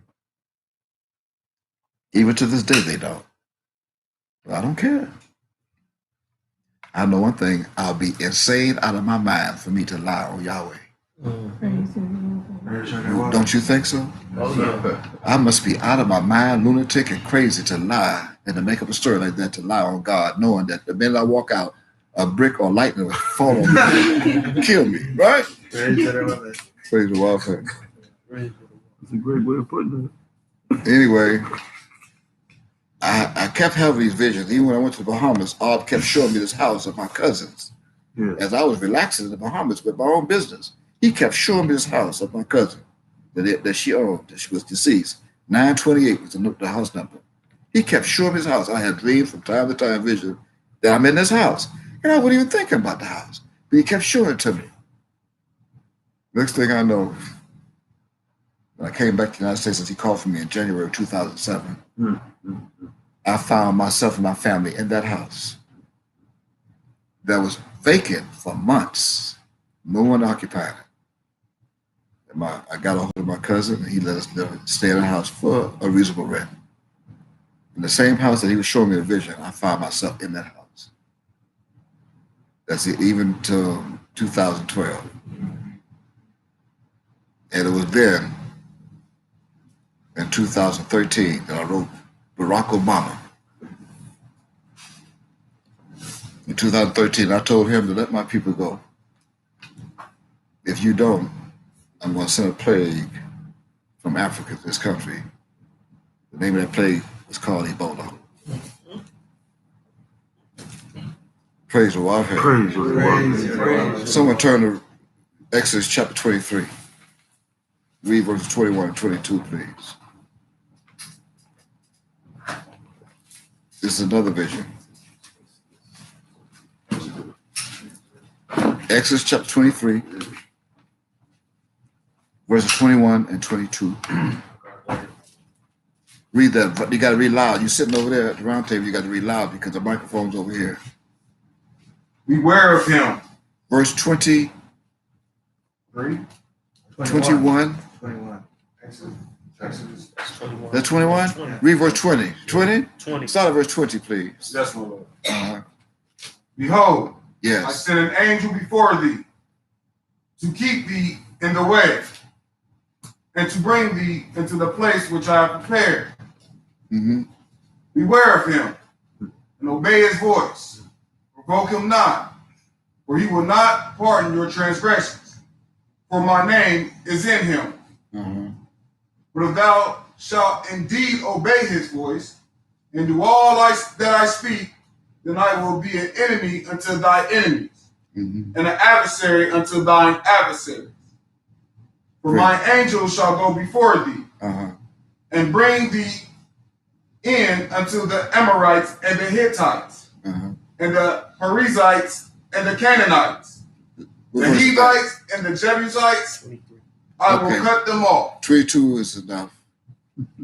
The subject here was the angel's going to bring you where? Into a place To a place where I have prepared. where I have Where is prepared. prepared. That's Ob speaking. But his angel. He showed me that place last week. Yes, sir. I shared it with you. Yes, sir. He also, during his time with us in the flesh at the temple, he showed us another place that he wanted them to think, called Petra. I have some bad news for all of those who thought that was the place. That is not the place. What does he look like showing them the place where we're going to be so they can come and kill us? He showed me the place in another vision. I know the place. I saw the place. He showed me the place in a vision a few years ago, and I saw it. 3 buildings, Yeah. vacant in a courtyard as I stood. I see Hebrews on the floors, so like 3 or 4 stories each, sweeping and cleaning it up. Mhm. And I'm not going to disclose where that place is because it ain't none of your business, especially those who are watching, the Europeans and the devils. I know where it is, and it is not in the United States. When that was given, it was not in the United States, that prophecy. But I called it by Obama on May. I wrote Obama on May 3rd. I wrote a letter. It's dated. I have it. I have a copy of it. I made a copy of all the letters. May 3rd, 2013. I told him, let my people go, or else I'm sending a plague. And a few months later, in June, in Africa, Ebola broke out. And in February 2012, it broke out an outbreak in Africa and the United States of Ebola. And then I sent a letter to Obama and told him the same thing. He didn't believe who I am.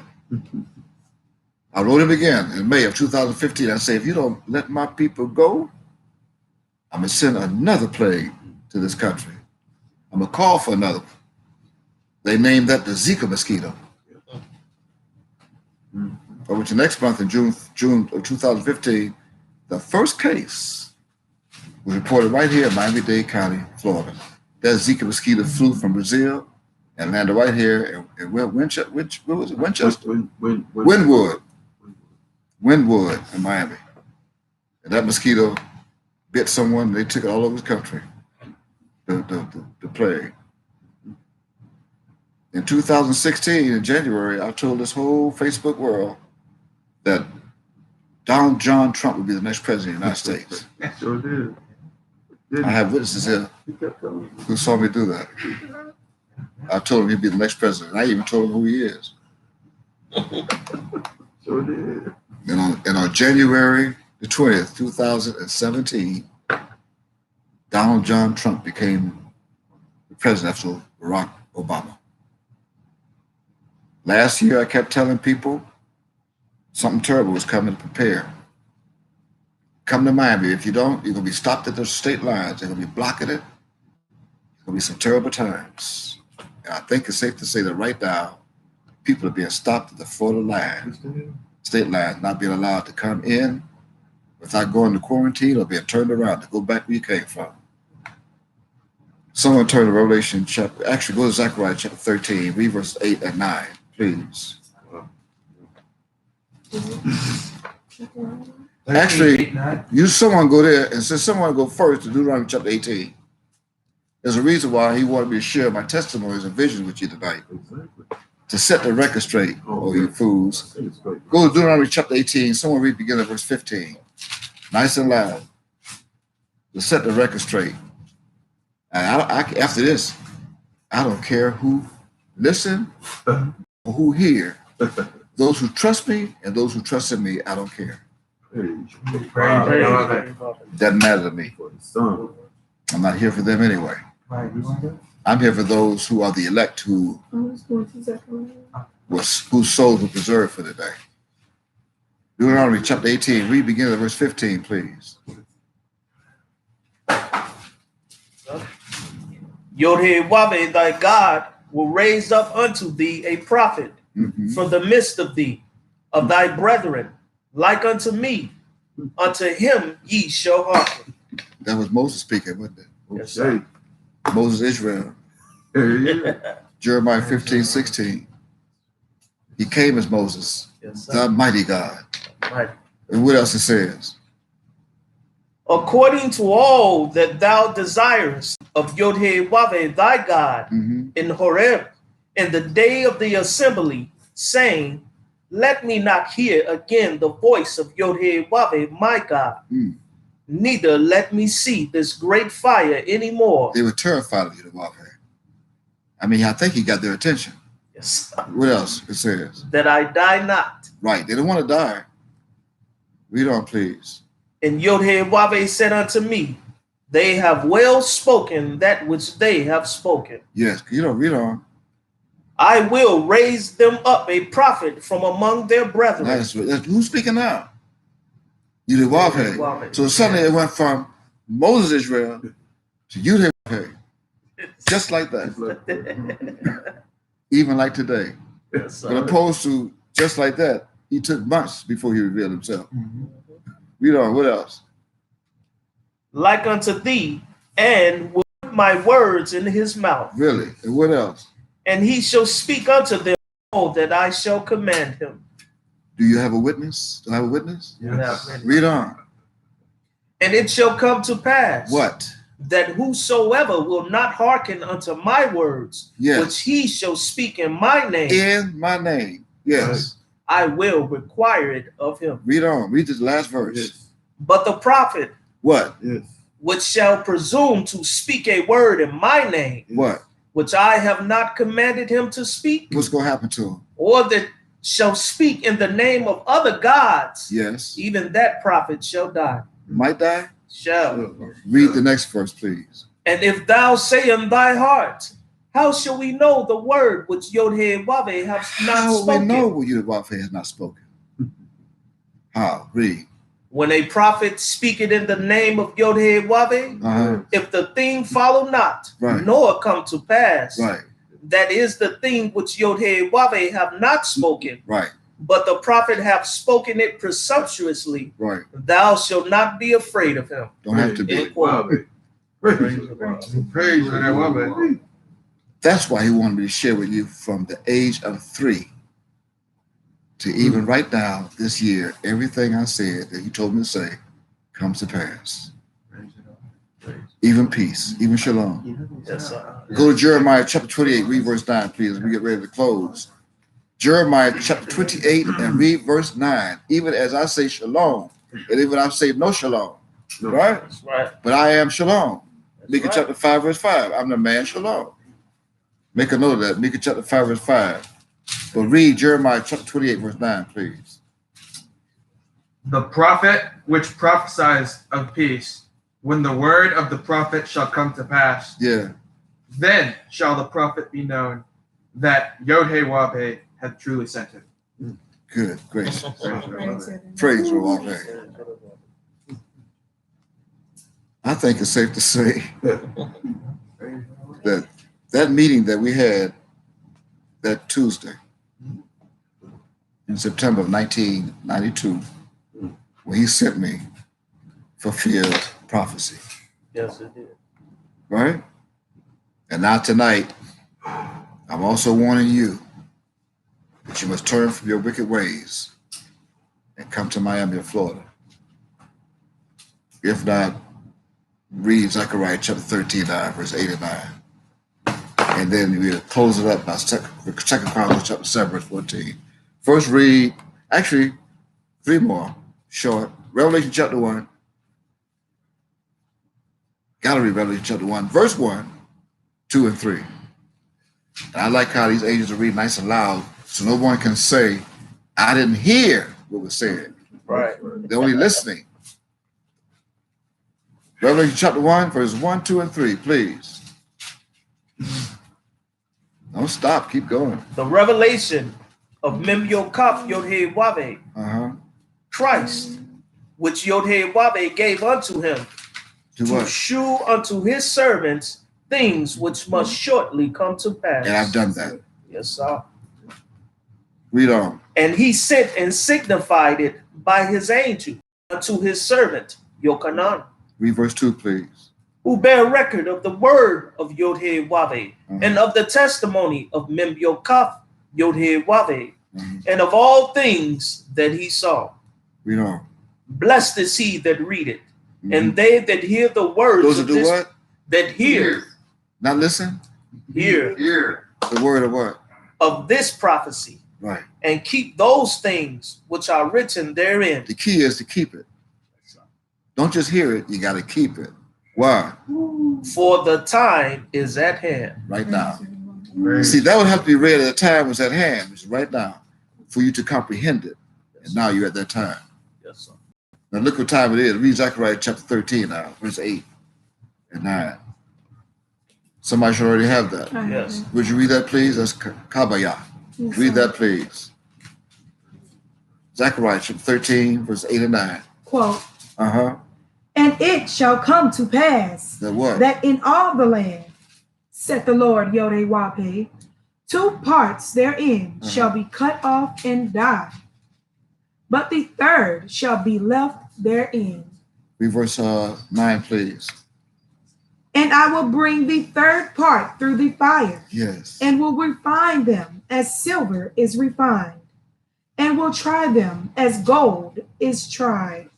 They shall what? They shall call on my name, Uh-huh. and I will hear It them. ain't Jesus. Sure. That's not his name.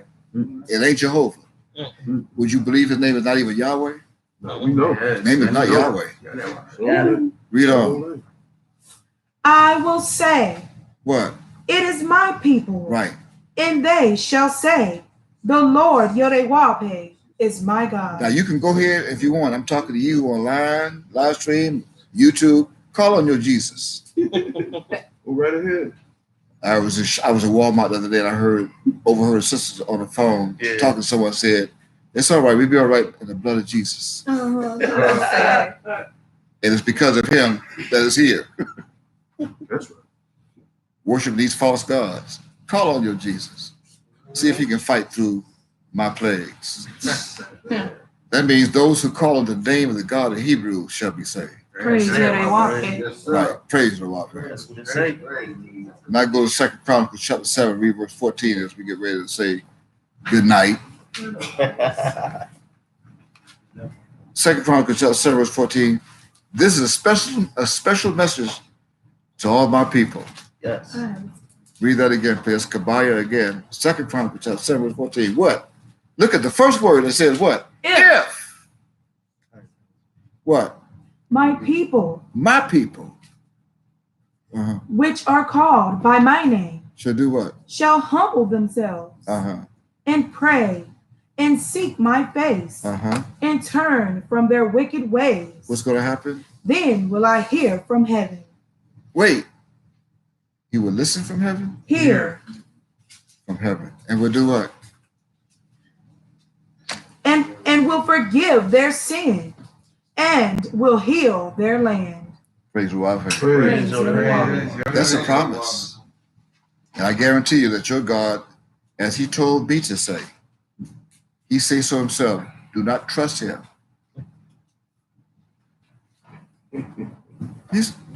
I'm not making this up. He said, my Ab says, do not trust him. And he's God. Then he says, some saying, oh, nah, he had me, you know.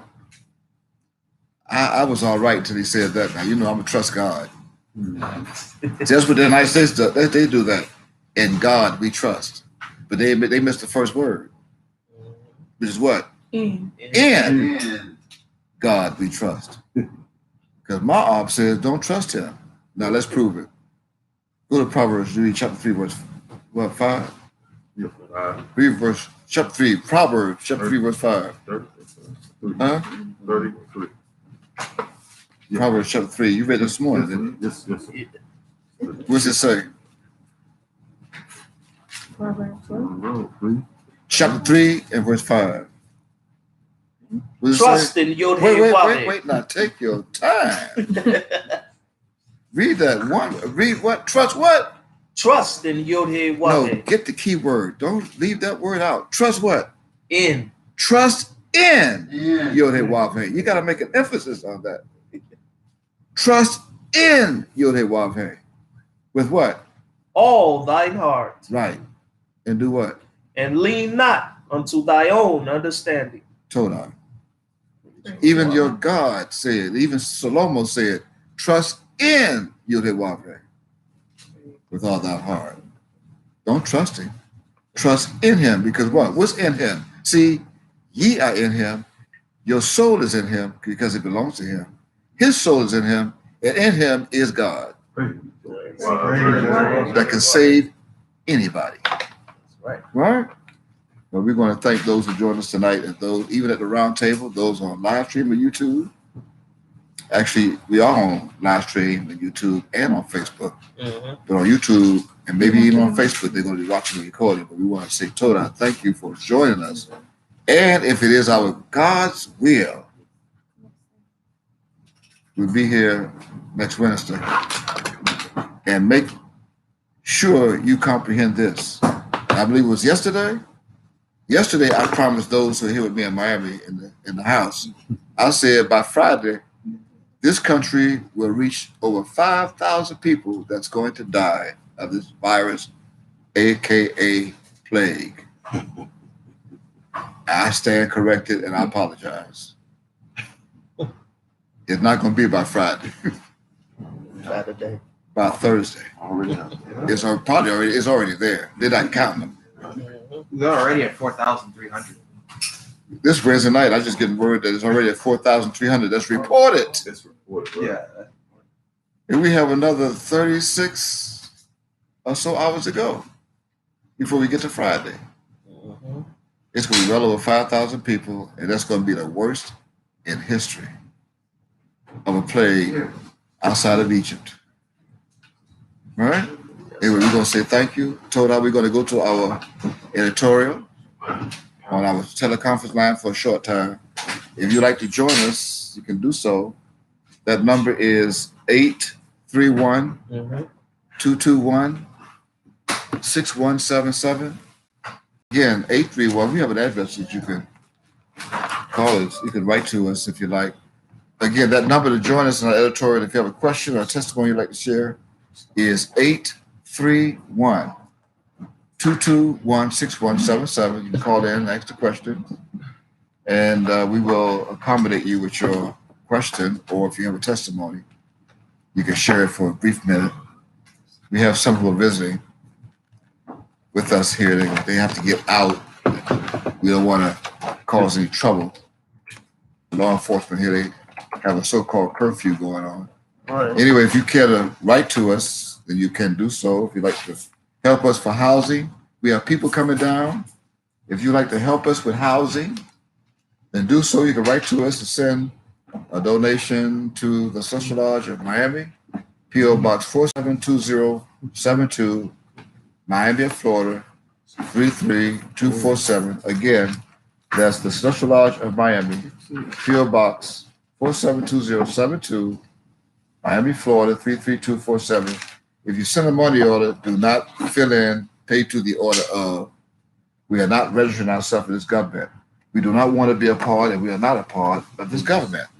We are not going to register ourselves with this government. So send a money order if you are going to do that blank. Praise the Lord. With that said, always remember that your God, Yod-Heh-Wav-Heh, which art in heaven, He loves you, He loves you, and so do I, Yehuda Yahweh Israel. I say, Anoki Ahab, Shalom Aleichem, and Lalato. Praise Yod-Heh-Wav-Heh. Praise Yod-Heh-Wav-Heh. Even in live stream, we say of YouTube, Shalom Aleichem, the recording. Praise Yod-Heh-Wav-Heh. Good day.